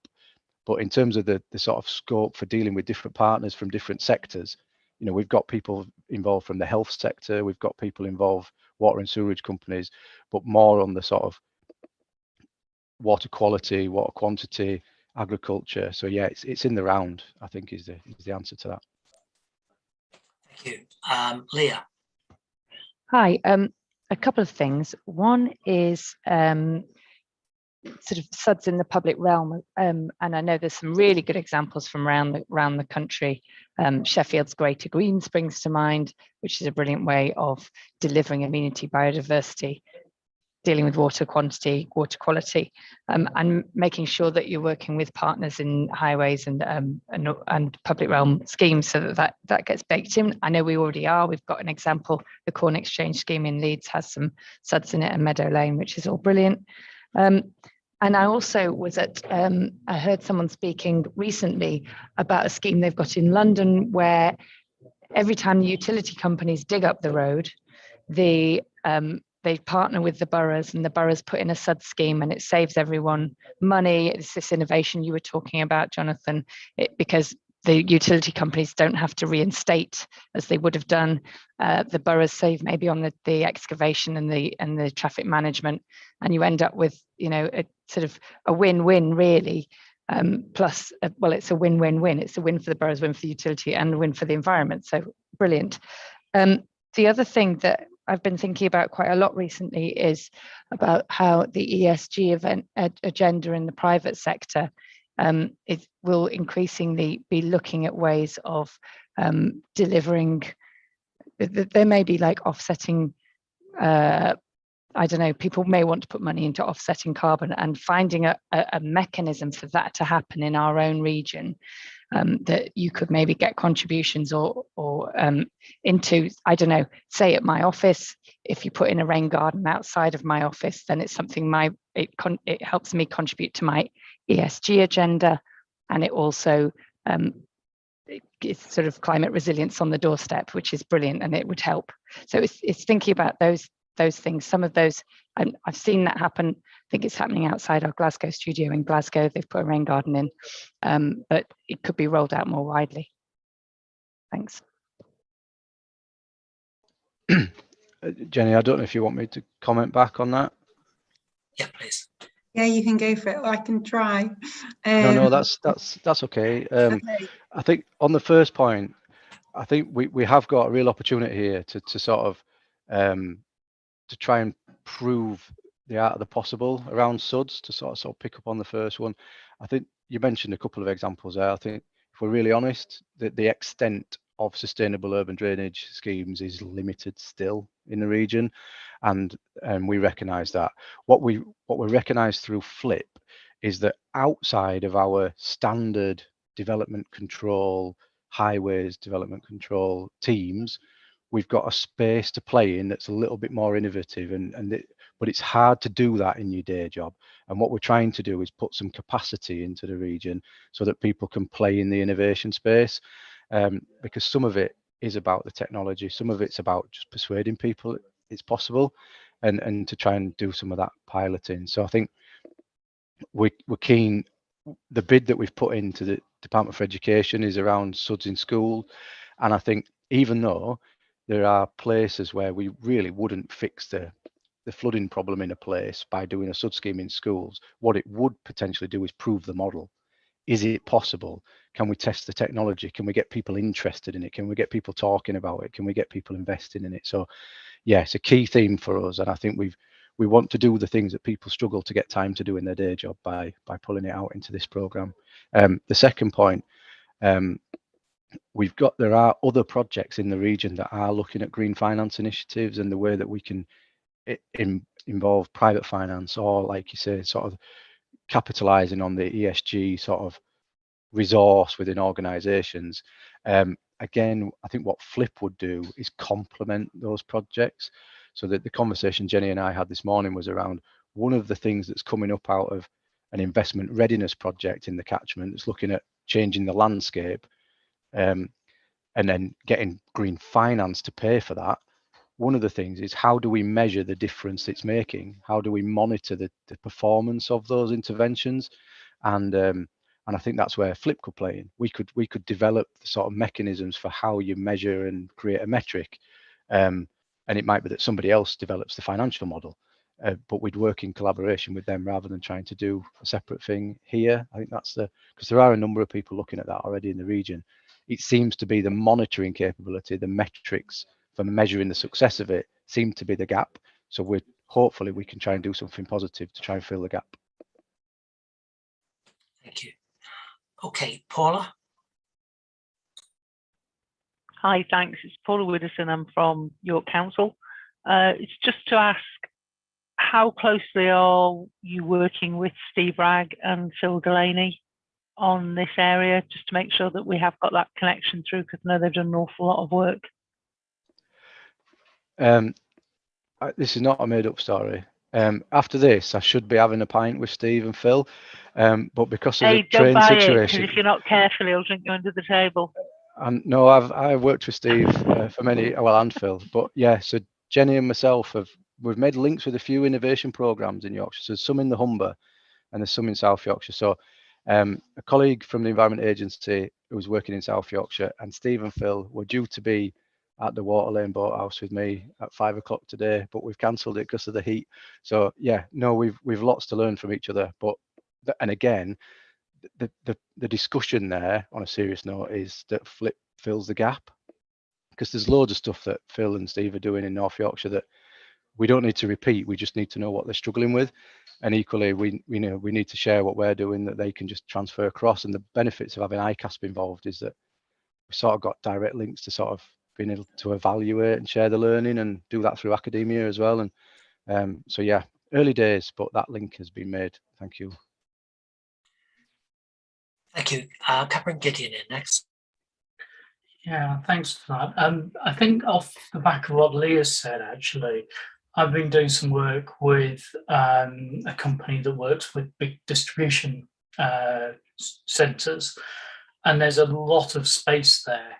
And we've been looking at ways of actually thinking about how that open space is managed, and particularly through the ESG side of it. So I think there's some good opportunities there with the big barns that are being developed as well. Thank you. Okay, yeah, I completely agree. Thank you. And I think place making and utilisation of space for multiple users, multiple benefits is key to the programme. It goes back to the comment in the chat. It shouldn't just be about flood. It should be about watering around, and it shouldn't be about suds. It should be about places. And but we've just got to sort of pick our path and find the gap. Just to say, if I can, Gideon, there, that's not something that's been raised before. So thank you for raising it, and I've definitely made a note of it, and we'll see how we can develop that. But that's what it is all about, getting like fresh ideas and new ideas and thinking in ways that we haven't really thought before, if we can. So thanks for that. It's a really interesting point. Thank you. Scott. Yeah, thanks. It's really interesting. I just wondered how you would sort of manage the whole RAG rating, really, of where the need lies. How that would work on a practical basis in terms of navigating who's doing what and where. For example, I mean, I guess just thinking about it is when we think about funding, often sort of local. Let's pick the voluntary community sector, for example. They have relationships with their funders, so actually they've been successful X and Y times and maybe got a funding package from this and that person. How will you make that work so those relationships continue to exist and it's not just seen to be someone else doing the work for them. Do you kind of get what I mean? Sorry, I hope I've been clear there. Yeah, definitely, Scott. I think it's important, like the steering group, like Jonathan was saying, is really key here.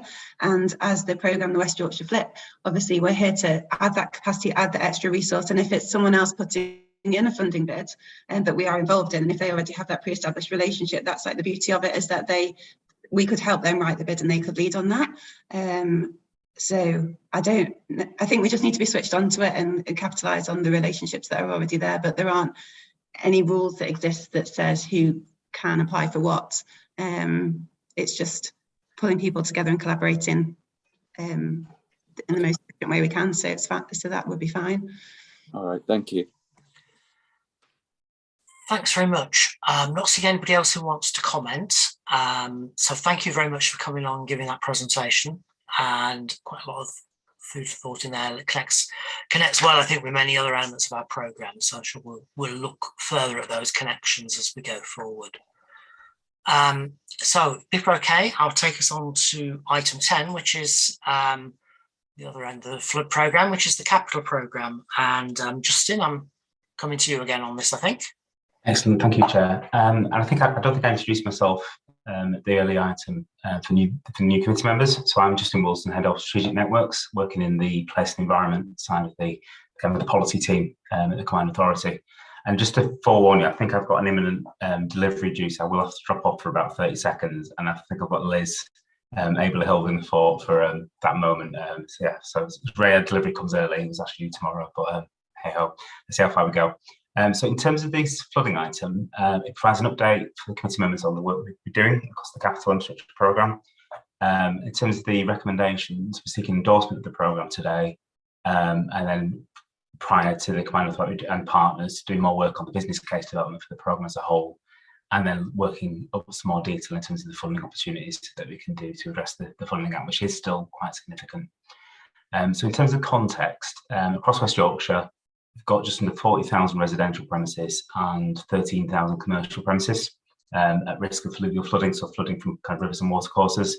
And we've also got more at risk of surface and groundwater flooding. So it is it's a significant issue for a lot of communities across the region. And obviously, as we all know, it's a well-trodden path now, but these events are becoming more extreme and more frequent due to climate change. So just to kind of reiterate that, that's why we're having this conversation. And that, in part, is one of the reasons why the Climate and Environment Plan identified flooding and drainage for one of its main proposals. It's 39 proposals. And also, from a natural flood management point of view, why flooding is included in the Wave 1 proposals, which Noel went through earlier. So this capital programme sits along that work. So this is the hard infrastructure end of the spectrum rather than the natural schemes, but they do complement one another as part of a catchment level approach to flood risk management, which is the way we should be dealing with water. In terms of the kind of the backstory to this, so kind of the Combined Authority historically has done a lot of work in the flooding space with partners. Obviously, the big flooding event a number of years ago, which kind of triggered the flood review and a lot of the work we did through the Growth Deal programme, Growth Deal 3, which unlocked kind of £20 million worth of funding to support a range of schemes across the region. And I think that showed what we can do in partnership, delivering kind of innovative schemes with kind of the cocktails of funding, even with EU funding at that point, which is kind of quite complex, to deliver some quite kind of nationally regarded schemes, really. So what we've done now is obviously that's come to an end in terms of the Growth Deal and the European funding that we use for flooding. And this is about building the programme for the next wave of work we need to do. So the programme I'm going to put forward today, it's an evolution of one that was agreed a couple of years ago now, but it has been refreshed. And the need for that was kind of twofold, really. These schemes have moved on, so further development work has happened with the schemes, more innovation. Some of the work that Jonathan mentioned earlier has allowed us to kind of think more creatively at how these schemes might be delivered.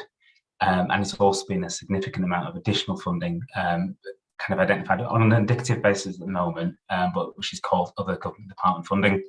So that's done on a formula basis. So we think we kind of know what broadly we're going to get to the moment, but the exact quantum isn't confirmed until the schemes are kind of nailed down, really.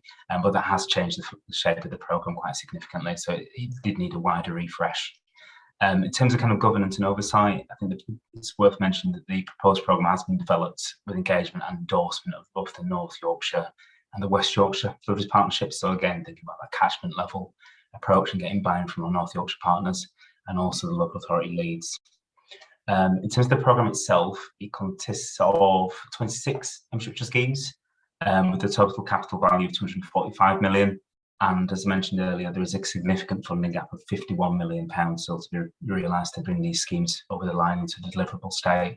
And I think it's fair to say without additional funding coming through, some of these schemes just aren't going to happen. The funding from national government, DEFRA and EA, it is what it is now, really. I think short of any kind of separate announcements and additional kind of top-up funding arrangements being achieved, this is all we've got, really. So I think we need to work through as a partnership in terms of how we can address that funding gap. So as I said, there's 26 schemes. I think in terms of kind of the kind of programme level headline outputs, in terms of the level of enhanced flood protection that they can offer, we're talking about 3,700 residential premises with better protection as a result of this programme, and about 2,700 businesses.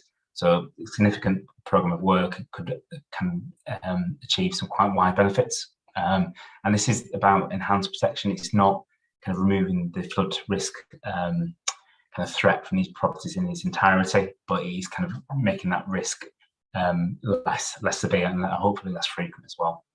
So that's the kind of the programme in a nutshell. Obviously, the full details of the programme are in Appendix 1 of the papers. I won't dwell on the schemes particularly, unless there are any questions on the detail.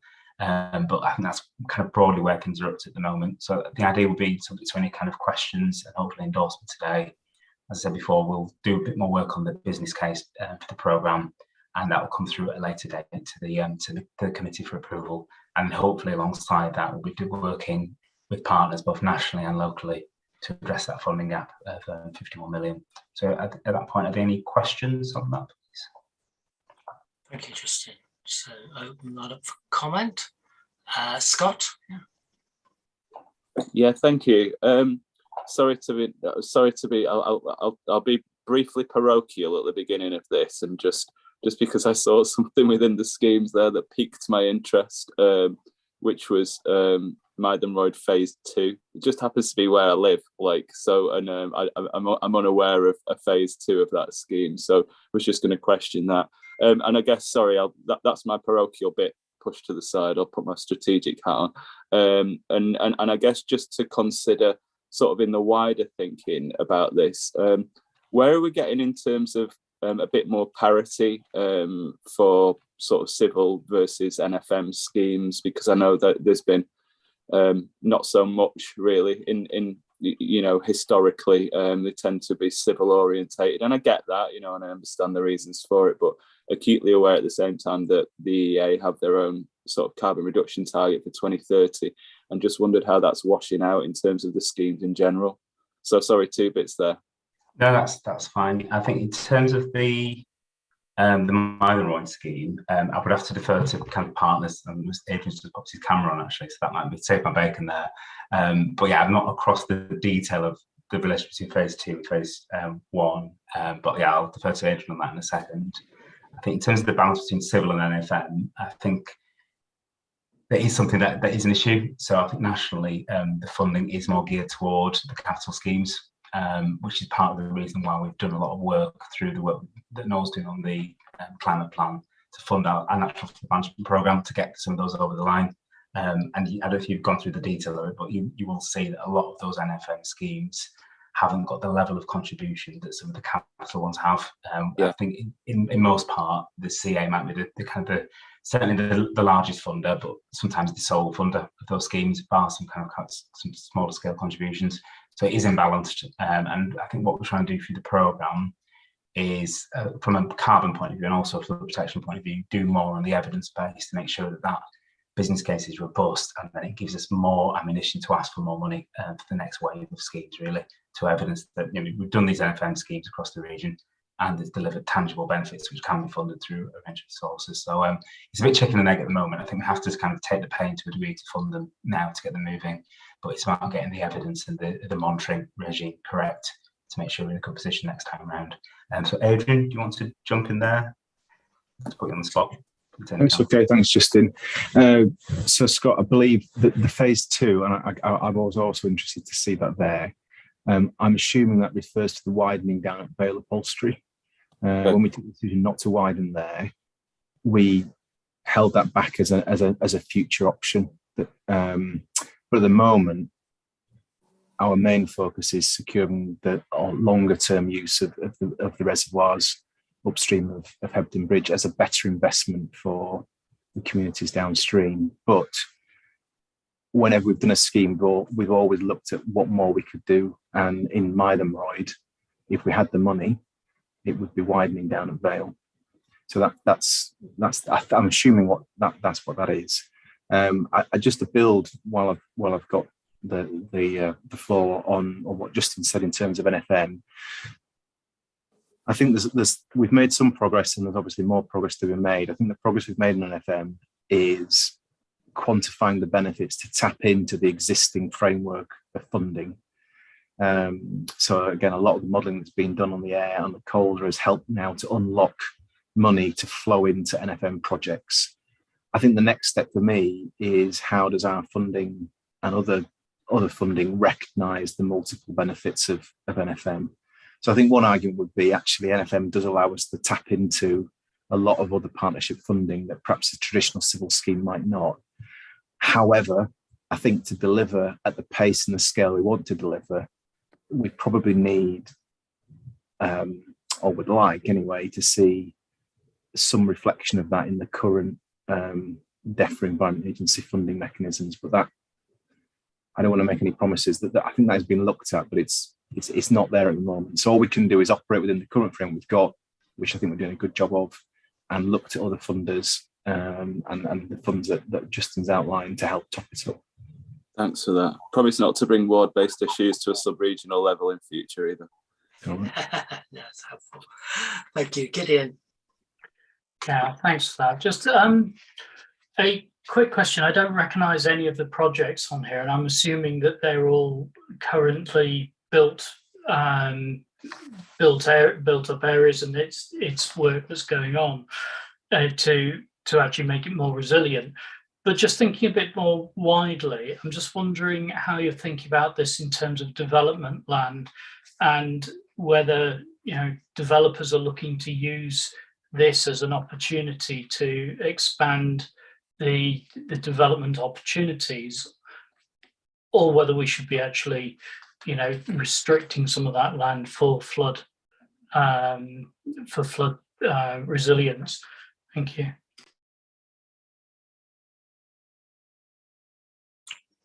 Thank you, Gideon. It's a really good question. I think it is a bit chicken and egg, because it's something I've kind of wrestled with in my own mind. So in essence, if we're reducing flood zones and severity of flooding, does that then unlock land for development on the kind of fringe, so to speak? That's certainly not where I think we should be going, but I think it does need managing. I think at the moment, I don't think the scale of change that we're delivering through these programs is enough to actually unlock significant amounts of land in that way. I think the risk is getting more severe, and the floods are essentially getting bigger due to climate change. So I don't think that's happening, but I think it's something we need to feed through and make sure that we're kind of recognising as we move forward. Thank you. Okay, I'm not seeing any more comments on that. Thank you for that expression on the natural flood management issue in particular. So are we happy to agree with the recommendations on that paper? Seeing consent to that. Thank you very much. So that's not my agenda. So that brings us to item 11, the carbon impact assessment and assessment of schemes. And I'm looking for Liz. Yeah. Thank you.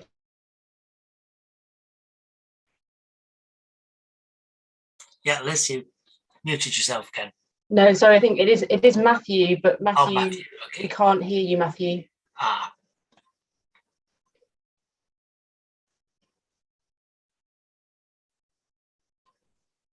Is there? No. Looks like you're talking, but no, we can't. Uh-huh. No, but Matthew, I don't know whether you might want to just leave and then rejoin, making sure you can come back with audio.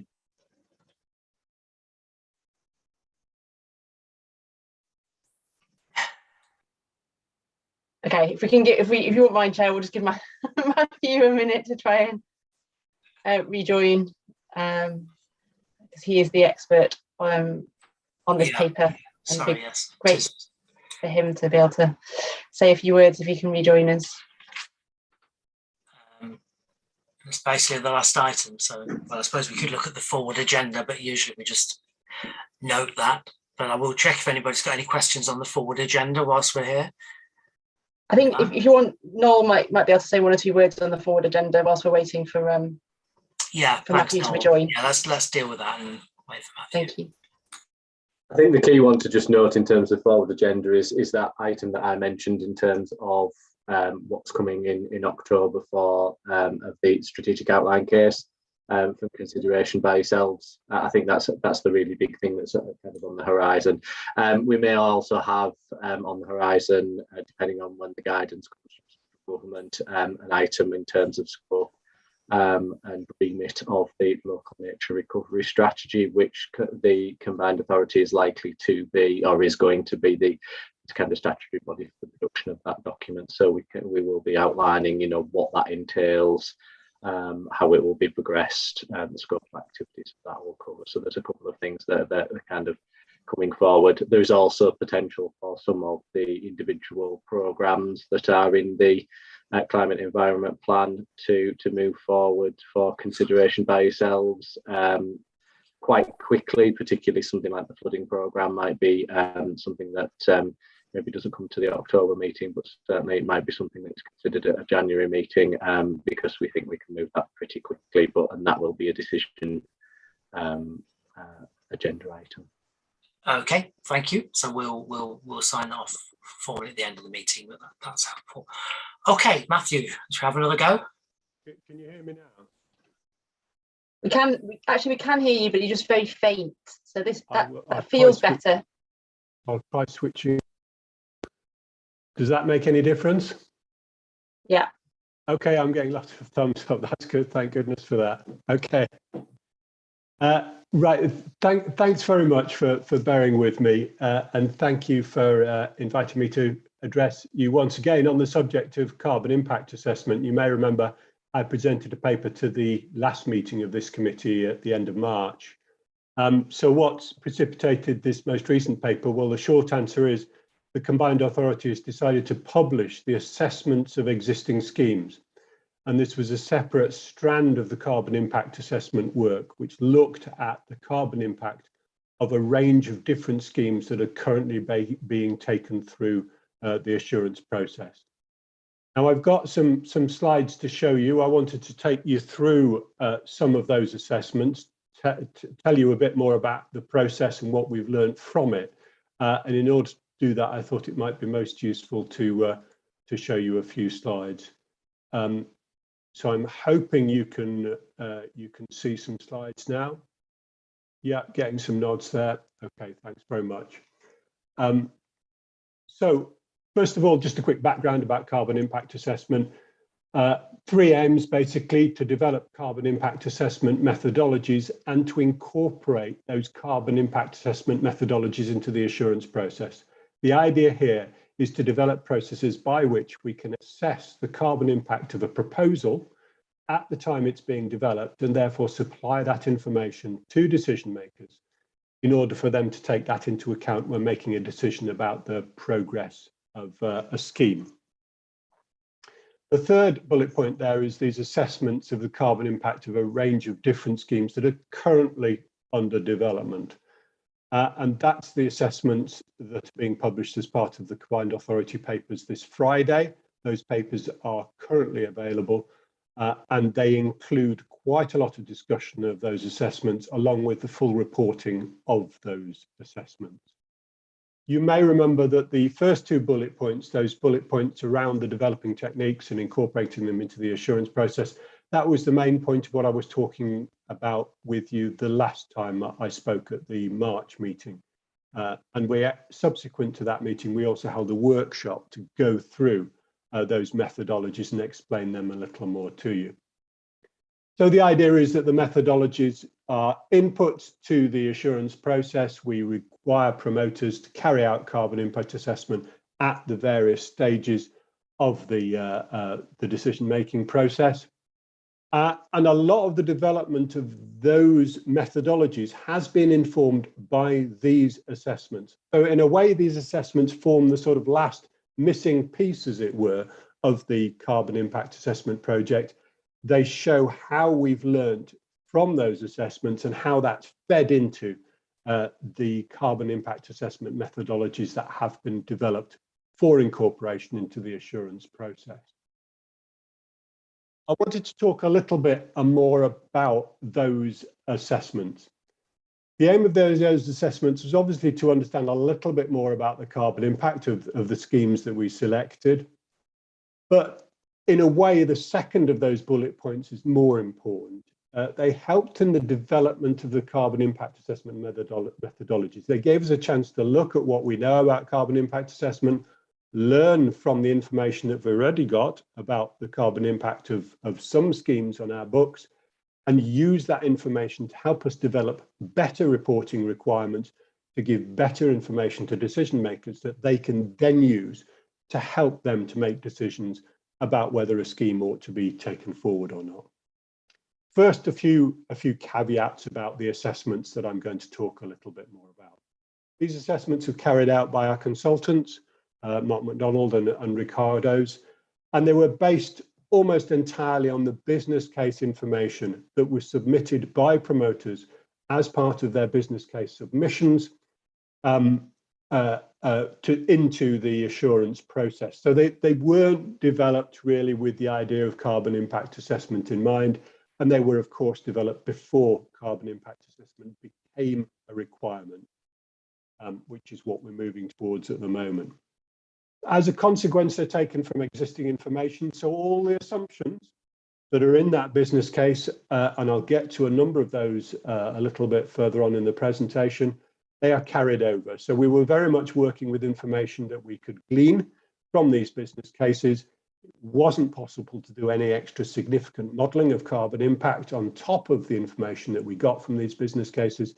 And I think it's fair to say that the process was technically challenging in the idea of extracting the right information, interpreting that information, and putting that information together in a coherent form.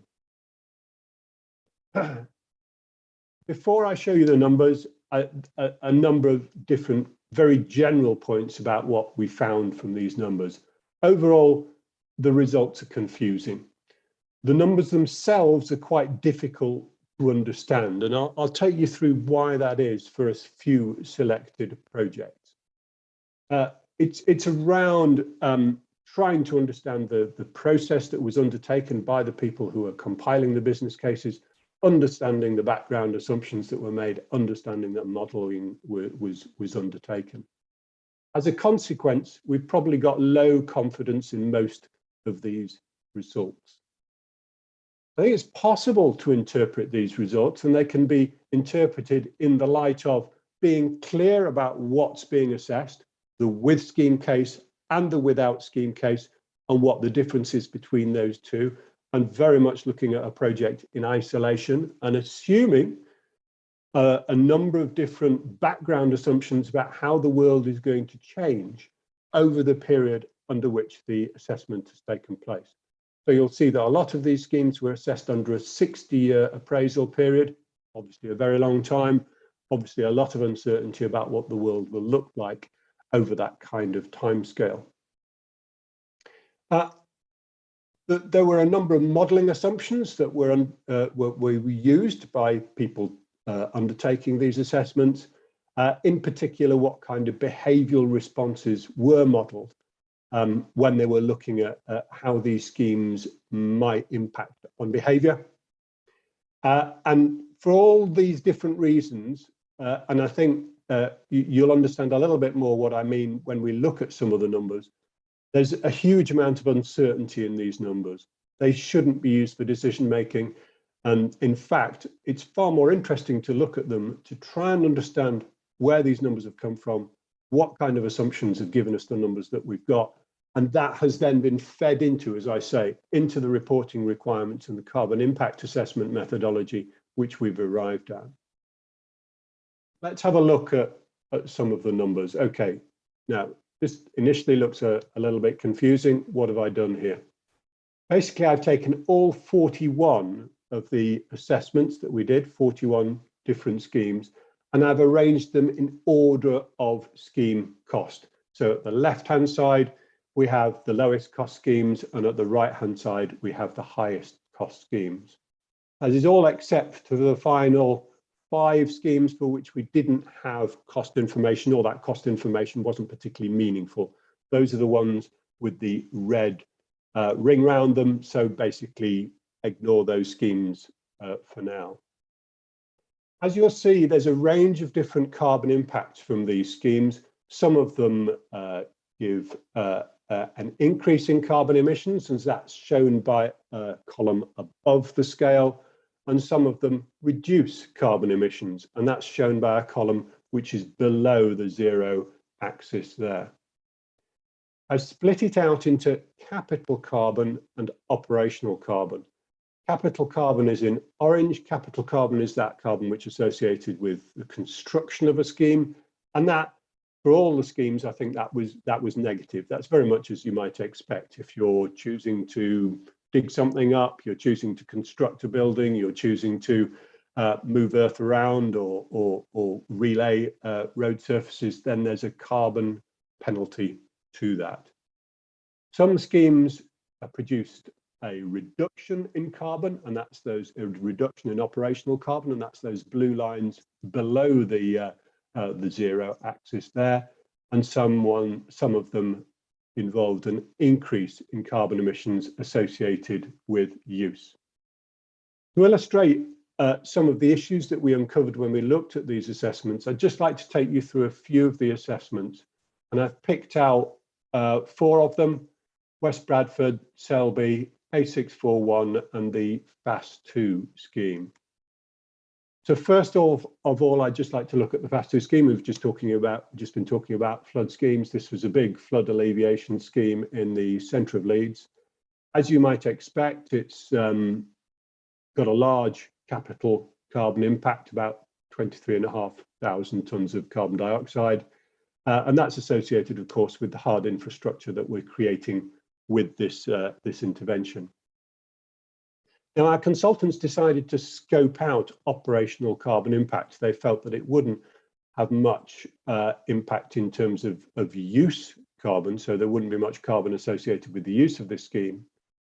However, there is an issue here around what we should think of as the without scheme case. So we're looking at a situation where we've invested a significant amount of money and carbon in a flood defence scheme. So there's a significant capital carbon impact associated with that, but there's also going to be a carbon impact of the reduction in flooding events that it is hoped that scheme will provide. So I think it's fair to say that one thing you've got to consider when you're looking at this scheme is not just the amount of carbon associated with constructing the scheme or using the scheme in the with scheme case. You've got to look at what happens without the scheme. Without this scheme, we would anticipate a larger number of flooding events over that 100-year appraisal period, and those flooding events would have a significant carbon impact of their own. And that hasn't been considered in this assessment for various reasons. The consultants did not choose to assess that particular issue. So I think that's one reason why I would suggest that there's a bit of an omission from this kind of scheme, but it does mean that we need promoters to think a little bit about what happens in the absence of their scheme. What happens if we don't go ahead with this scheme, and is there a carbon impact associated with that lack of investment of itself? The next one I'd like to have a look at is a scheme in the west of Bradford, funded by the Transforming Cities Fund, and that's the West Bradford Cycle Superhighway extension. It has a small capital carbon impact. It involves a certain amount of roadworks at junctions, putting in a cycle facility at the side of the road in the west of Bradford, all the way down into the centre of Bradford. The operational carbon benefit. Sorry, you've gone quiet again. I'm not sure what's happened. Sorry to chip in.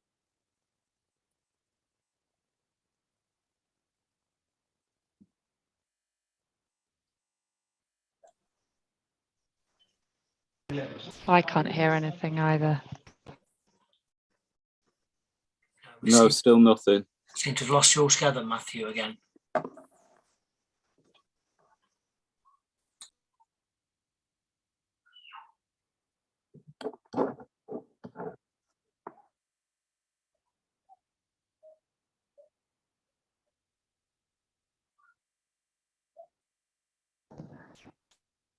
Just sort of faded out.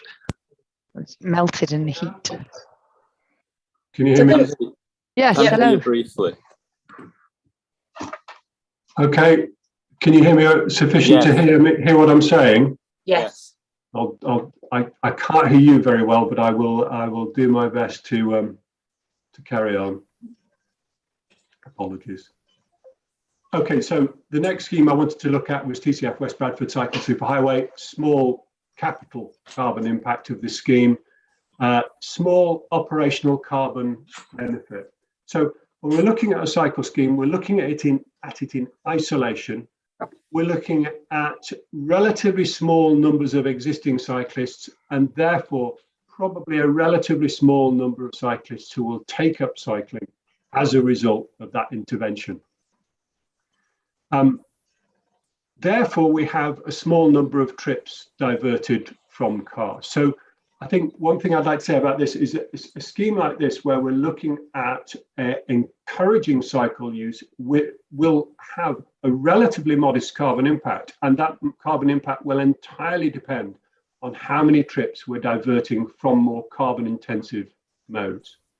So that's why the assumptions that have fed into this piece of modelling have resulted in this relatively small carbon benefit from this scheme. The other one I wanted to look at was a relatively large road scheme. This is the A641 Bradford to Huddersfield corridor, got quite a large capital carbon impact. Now, as it has been assessed by the promoters of this scheme, it has a significant beneficial operational carbon impact, and that's because it improves the operational efficiency of the road network. It means that general traffic can travel around the network more efficiently, and that gives us a carbon benefit. Now, it's important to realise that there are a number of assumptions that have been made to realise this benefit. The first assumption is that traffic won't grow as a consequence of this intervention. So there's no induced effect calculated for this scheme. And that is effectively that the trips are the same in the with scheme and without scheme case. So we're getting all those benefits. We're getting no more extra traffic. We're getting a significant carbon benefit. And that is only made, that is magnified by an assumption that traffic is going to grow over the appraisal period. So the core assumption is that traffic will grow over the 60-year appraisal period. Over that period, the existing road network will perform worse. The new road network, with its operational efficiency improvement, will perform better, and that magnifies the economic benefit and the carbon benefit of this scheme. What I would say about this scheme is that it was assessed at a relatively early stage in its development. That's the strategic outline case. It has since come to been reassessed at OBC, and the carbon impact of this scheme has changed markedly, and that's because the scheme has changed. So the scheme has been changed as a consequence of some concerns that were raised at SOC, and the carbon impact of this scheme has therefore changed significantly as a consequence of that. The last one I wanted to look at is Selby Station Gateway. This is again a Transforming Cities funded scheme. This is an initiative to improve the surroundings of Selby Station, to improve facilities for active modes and for public transport, but unfortunately it involves capacity reallocation away from general traffic. So by that I mean that general traffic has to take a significant routing around the scheme. It involves the closure of a small bridge, and that has meant that a lot of traffic has to reroute. Again, the assumption is that this scheme doesn't have any impact on trips of itself. And therefore, all that traffic has to reroute around the scheme, and that traffic is forecast to grow as well. I think that is why you get this significant adverse operational carbon impact of a scheme like this, which sounds counterintuitive. You're putting in the scheme to try and encourage people to walk, to cycle, to use public transport. But unfortunately, the assumptions that you make around what happens to general traffic grows, general traffic simply reroutes, general traffic, the trips are the same in both the with and without scheme cases, mean that you get this very significant adverse operational carbon impact from this particular scheme. This is one scheme where we looked at the impact of the low carbon scenario, and this was a scenario developed which is very different from the standard assumptions that we're asked to use to assess schemes. It involves a reduction in traffic and an accelerated electrification of the vehicle fleet, and that was derived from the carbon emission reduction pathways work. And that matches the balanced scenario within that work. That makes a significant difference to this scheme. Under the low carbon scenario, the operational emissions are reduced by about 90%. So you change those assumptions about what's going to happen to traffic, you change that assumption about what's going to happen to the fleet in terms of electrification, and it makes a huge difference to the carbon impact of a scheme like this. The other thing is that if you were to change the assumption about trips, and you were to assume that many of those trips simply wouldn't happen if they were asked to reroute around the centre of Selby, which is fair enough. In my opinion, a lot of those trips may well be destinating or originating in the centre of Selby, and therefore wouldn't happen if you basically forced that traffic to reroute. Then that would again significantly change the carbon impact of this scheme. That's a few of the results that we've got. That shows, I think, the complexity of what we're looking at here, the importance of assumptions, and what we learned from carrying out these assessments about how important it is to make all those assumptions, all that complexity clear, so that decision makers can understand the carbon impact assessment that we're asking them to look at and to take into account. So what were the general features of the transport assessments? Well, the schemes which directly affect general traffic, either beneficially or adversely, have the largest impact, but that will change dramatically if that traffic growth assumption is changed. Induced effects, we're looking at the assessments that we've looked at. Induced effects are not covered particularly well, and that's an area where I think we need to improve our modelling practices. Schemes which have an indirect effect on general traffic have less of an impact, and we've looked at that in terms of the West Bradford cycle superhighway scheme, and capital carbon can erode those carbon benefits of some smaller schemes. I think it's fair to say when we looked at all the numbers, the overall carbon impacts of the schemes that we looked at are generally small. So the total impact of all 30 transport schemes is an operational impact of a saving of 70,000 tonnes of carbon dioxide and a capital carbon impact of 115,000 tonnes of carbon dioxide. Compared to the challenge of net zero by 2038, these are relatively small numbers. And I think that's one thing that came out loud and clear, is that if you're looking at infrastructure investment, you're looking at tweaks to the existing transport system. You're not fundamentally affecting demand, which is perhaps what you need to do to get to the very significant changes that you need to achieve by 2038 to achieve that net zero goal. This is fed into our reporting requirements. So we're helping scheme promoters to report their carbon impact.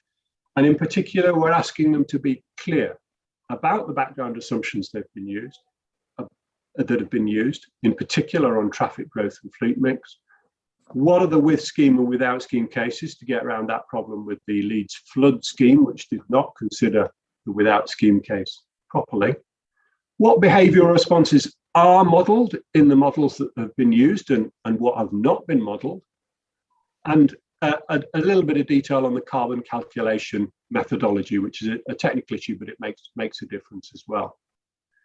We're also asking promoters to report their carbon impact, not just over that 60-year appraisal period, but to match in with the kinds of timescales that we're looking at when we're looking at carbon impact, up to 2030, up to 2038, up to 2050, so that we can get a better idea of what the carbon impact of schemes will be over that relatively shorter timescale, which we think is more relevant, well, is obviously more relevant to the achievement of net zero targets. We're also asking promoters to use the low carbon scenario as a sensitivity test, a very different view of what the future will look like, in order to provide that additional information about how the scheme performs under that different view of what the future is going to be, and therefore provide decision makers with that additional information about that all important sensitivity around things like traffic growth into the future, fleet mix assumptions, and other things. Just wanted to end on a slide. So the main purpose of carbon impact assessment was to make sure that carbon impact assessment methodologies were incorporated into the assurance process going forward. And this just shows you where we are with that particular task. So at both stage 1 and stage 2, the methodologies have been made available to promoters, and those are the methodologies that I talked about at the last meeting of this committee. We are expecting them to be required for new submissions into the PMA assurance process from September 2022 for stage 1, that's the early stage of development, and from October 2022 for stage 2, that's the more detailed quantitative assessment that will take place at OBC and FBC. That's all I had to say. I'm hoping I can hand back to you.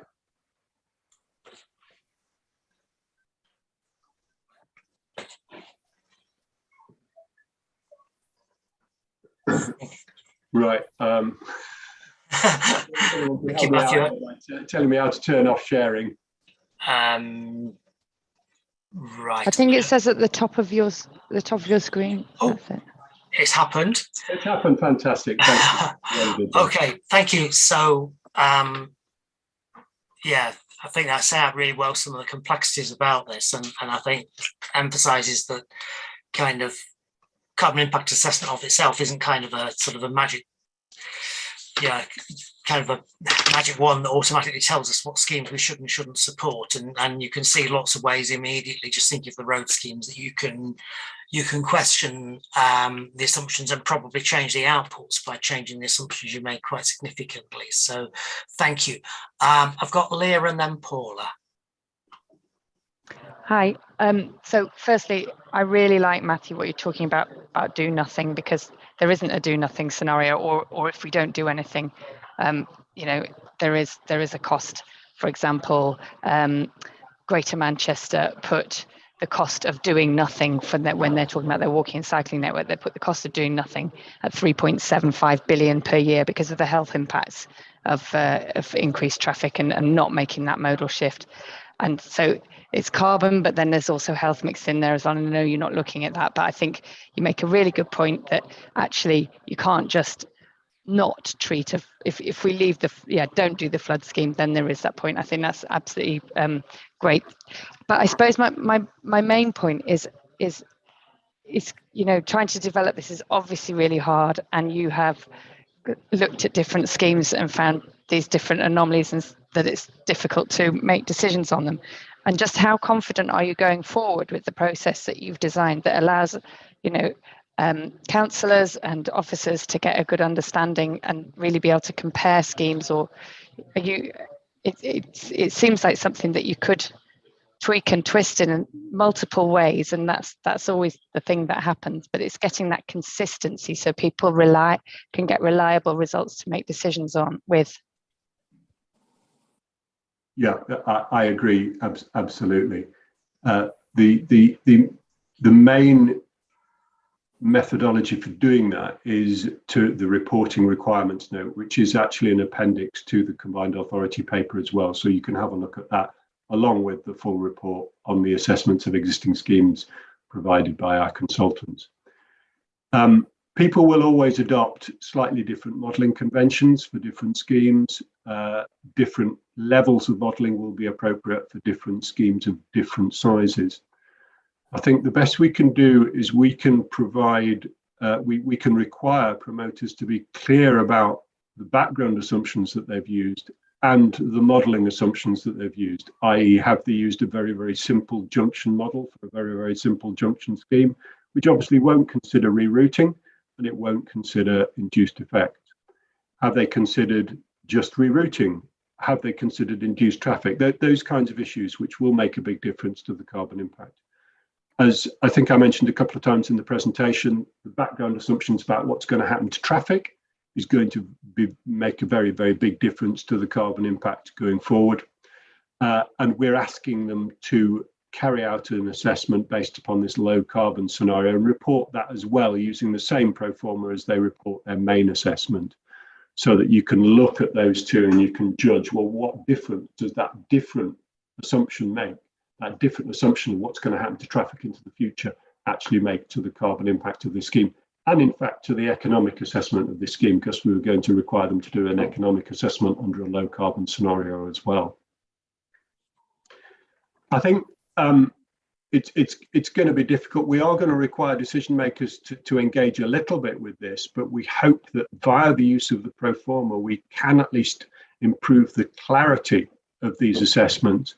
And we can get around some of the problems which we've discovered, which is, a promoter will give you a number, but then there are so many questions around that number. Well, where's that number come from? What does it mean? What assumptions have you used to get to that number? We're hoping to make that much more clear with the use of a pro forma within the reporting requirements. And we're hoping as well to make sure the use of shorter timescale assessments of carbon impact overall will allow decision makers to, okay, this has a big impact up to 2030, it has a big impact up to 2038, a big impact up to 2050. And therefore, let's forget about everything that happens after that, because there's so much uncertainty around, what's going to happen to traffic, what the world will be like in more than 30 years' time or so. And that also allows us to compare that with the carbon budget approach that we were talking about earlier in the meeting, where I think Peter was talking about deriving a carbon budget, and therefore these carbon impact assessments can be used to compare the impact of a scheme over that carbon budget period, and can give you an idea of how much it contributes to that overall carbon budget. It will be a small amount for any particular individual scheme, but at least it gives you that angle to the reporting via this reporting requirements note. So I'm hoping that's addressed some of your uncertainties, but I get your point. You're absolutely right. There is no easy way to address this. We're just hoping to put more information in the hands of decision makers and allow them to take more into account and to understand the process a little bit more, because it is technically challenging and a difficult one. And that's something we've discovered when carrying out these assessments of existing schemes.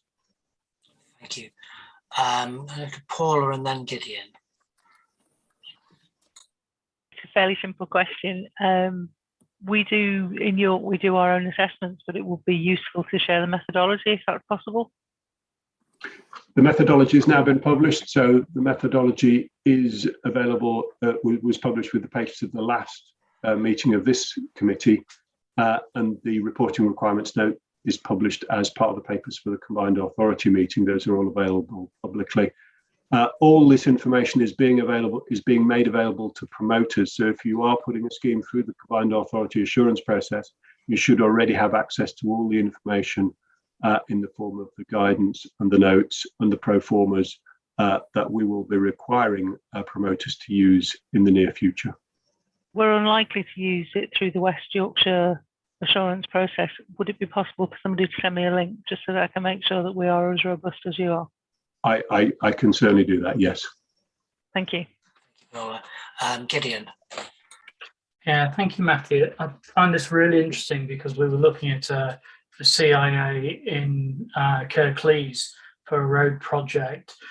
And I think one of the things for me would be if we can narrow down the amount of assumptions that need to be done, or at least provide a way of saying, if you're going to make assumptions, we want you to make these as well, because what we found was, depending on where you take the area that you're actually looking at for the pollution metrics and things like that, it really had quite a major impact on the scheme. And I think it would be really useful if there could be guidance and requirements, even if possible, for some of it, even if it's within boundaries. So there would be some form of continuity. I think Leah said it very well. We need that consistency. Yeah, it's really important for these kinds of projects. Thank you. I absolutely agree, and the reporting requirements note does provide that to a certain extent. But this isn't a static document. There may be issues that we discover, which promoters discover, which make a difference, which hasn't been mentioned in a reporting requirements note. On the point you mentioned about the boundary of schemes, this is quite an important one. When we're looking at air quality impacts of a particular scheme, you might be focusing on particular areas where you've got increases in traffic, sensitive locations, air quality management areas, those kinds of things. Unfortunately, if you're looking at carbon impact, you need to look at the entire area where traffic is likely to change. Because if you only look at the area where the traffic goes up, then of course you're getting a very distorted idea of the carbon impact of a scheme.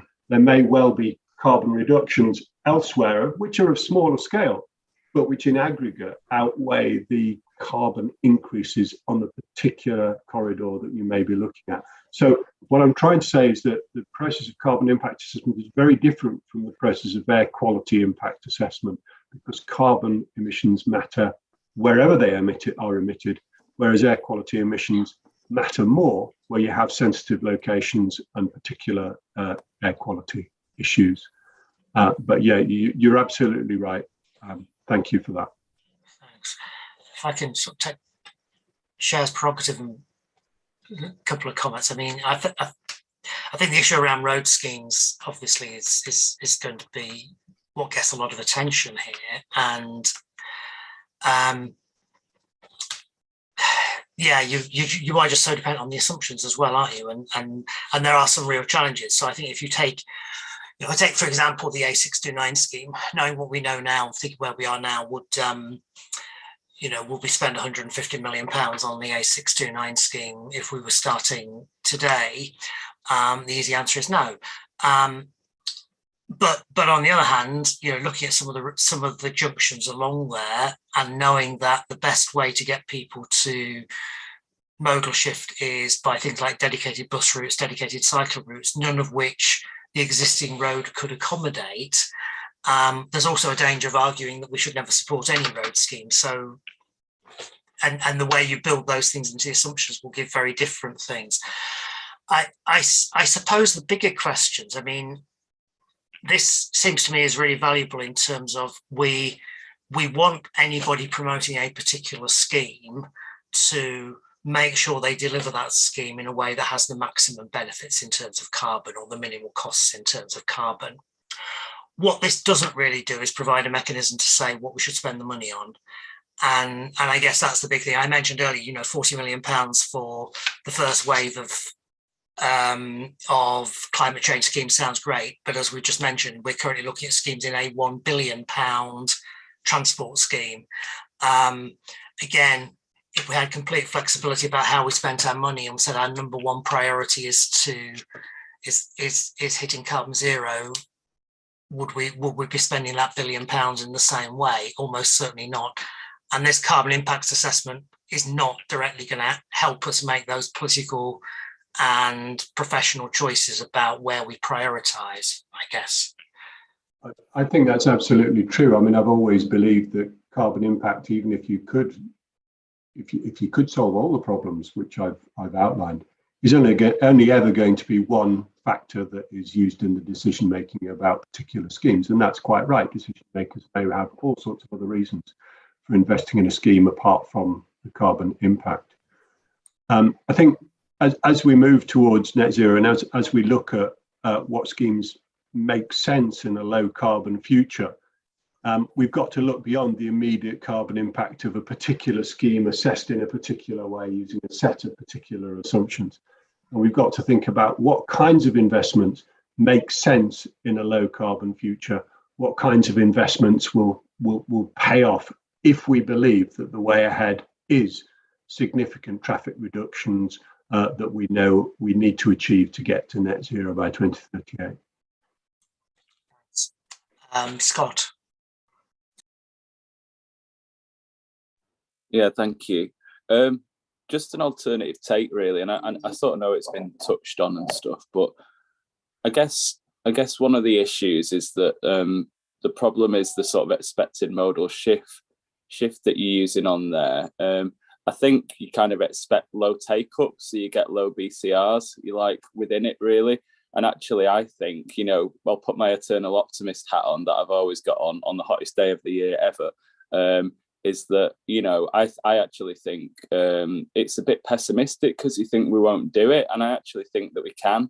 You know, a lot of these schemes that we want to try and get through and we go through the assurance process, we'll design out with an expectation for modal shift.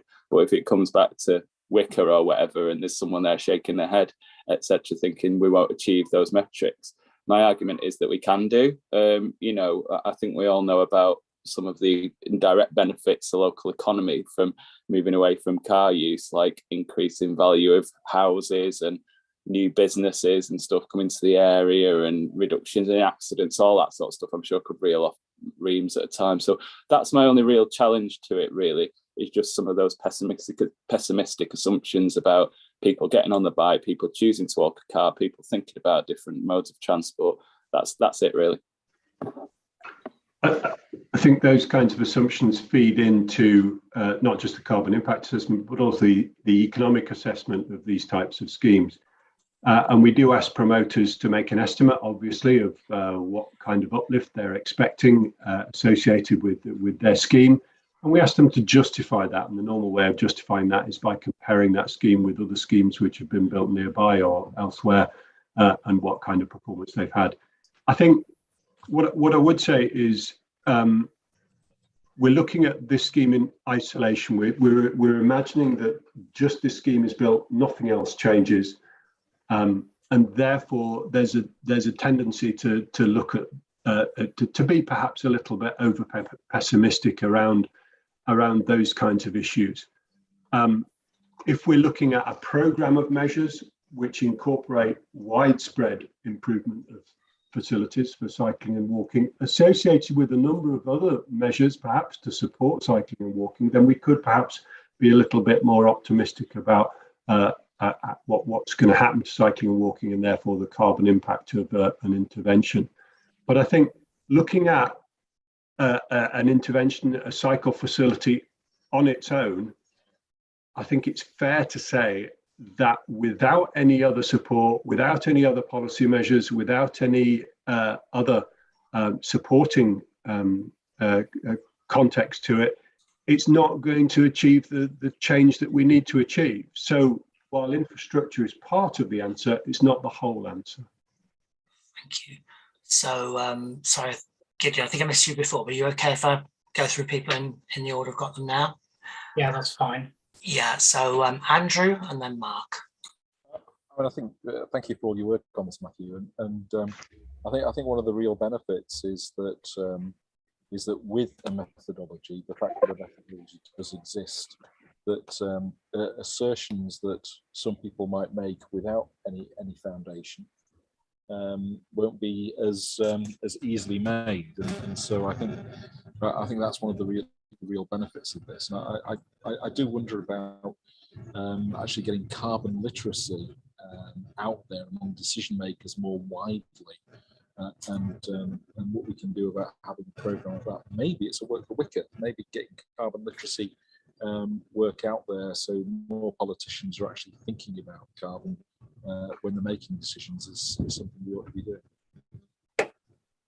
Absolutely, I couldn't agree more. It's and getting that idea across of what's a large amount of carbon and what's a small amount of carbon is quite difficult actually, and helping decision makers to understand whether a particular intervention is consistent with net zero by 2038 or whatever target you want to adopt is quite a difficult one, because of course it's only part of the jigsaw. One particular intervention is likely to have a very small impact, positive or negative, and it really needs to be seen in the context of the overall policy towards net zero by 2038 or whatever target you want. Thank you. Mark. Thank you, Chair. And I was going to make a very similar point actually to Andrew, and firstly to say thank you to Matthew for yet again some excellent work and a really helpful way of breaking things down. I really, like the way of sort of talking about the initial sort of carbon and then the ongoing benefits. And then I think it was the slide when we saw all of the schemes together, it made me reflect on our sort of transport schemes in the round, and how we've got assessments of individual schemes. I think, as you've said, Matthew, actually, it's the combination of things that is going to generate the most results. And actually, what we need to apply here is some sort of systems thinking, because one cycle pathway might not change much, but a few together with a couple of other interventions, and you might get a tipping point that really. So I think my question is, how do we move these individual things on to a more, I guess, systems-led approach? And specifically, I think it's very interesting that we have mass transit on the agenda for Friday's combined authority meeting. And that gives us, I think, an opportunity to change some of the assumptions even further. So I don't know whether it's a comment or a question. I just wanted to get those sort of points sort of raised, Matthew, and to say thank you once again. I very much agree with you. I think we are looking at schemes in isolation here, and that's a consequence of the way that we take schemes through an assurance process. We look at them individually. I think it would be much better if we looked at not just packages of schemes, but also a whole approach, perhaps covering an urban area, which incorporates not just transport interventions of a physical kind, but also other measures which might be necessary to deliver what we need to deliver. So in breaking it down just to individual transport schemes, we really are not looking at the bigger picture, which might include all sorts of complementary measures, land use, fiscal measures, traffic management, a mass transit scheme, all kinds of things like that, which might together get us to where we need to be, but assessed individually, we're missing that synergy and that bigger picture. And just thinking about mass transit of itself will probably not have a significant carbon impact, but it does facilitate other changes. It might facilitate land use changes which support the use of a mass transit system. It might allow you political headspace to deliver other measures which might have a much more significant carbon impact. So without wanting to go off my brief, I think there is a big issue there around, as you suggest, systems thinking around all the different measures, not just transport, which you might use to deliver net zero, and working out how you might look at those in conjunction, not just as individual schemes. Thank you. Gideon, want to come back? Yeah, thank you. I really like that thought process. And I was thinking what Mark was saying and what you were saying, actually, in terms of that bigger picture, because we also need to consider things like digital in the mix as well. But maybe going back to the assumptions and the thought process around that, perhaps there's an ability to actually try and guide what we're actually looking for in these, so we can actually have politicians making decisions off, option A, option B, option C with these would be quite helpful, because, while we agree that that it might not be beneficial in a short term, but if you link it with 3 or 4 other projects that they are doing, maybe that actually makes a lot better fist of it, and it gives them the ammunition then to actually consider those as well. Thank you. Thank you. These are all possibilities, absolutely. So I think that it kind of links back to Andrew's point about carbon literacy, doesn't it? What all of this is challenging us to do is to see the carbon implications of everything we do, and this doesn't have all the answers, but I think it provokes a really important, valuable discussion this afternoon. And thank you for that, Matthew, and helping to understand just the real challenges of getting to where we are now. This item is for noting, but obviously there's quite a lot of material in there to pick up and take forward, and be interesting to see how this debate goes at the Combined Authority meeting on Friday as well. I think we covered briefly the forward work plan as well. So I think, unless I've missed anything, that probably brings us to the end of the meeting. Thank you, everybody, for your contributions on what's been a very warm afternoon where I'm sitting. Life has been getting warmer as the afternoon's gone on. I don't know for other people. I'm not sure, Andrew, whether your backlog means you actually are sitting outside or just have a very green screensaver. Yeah, it's the real thing. So thank you, everybody, and thank you again for your contributions, and look forward to seeing you at the next meeting. Thank you. Thank you, everybody. Thank you. Thank you.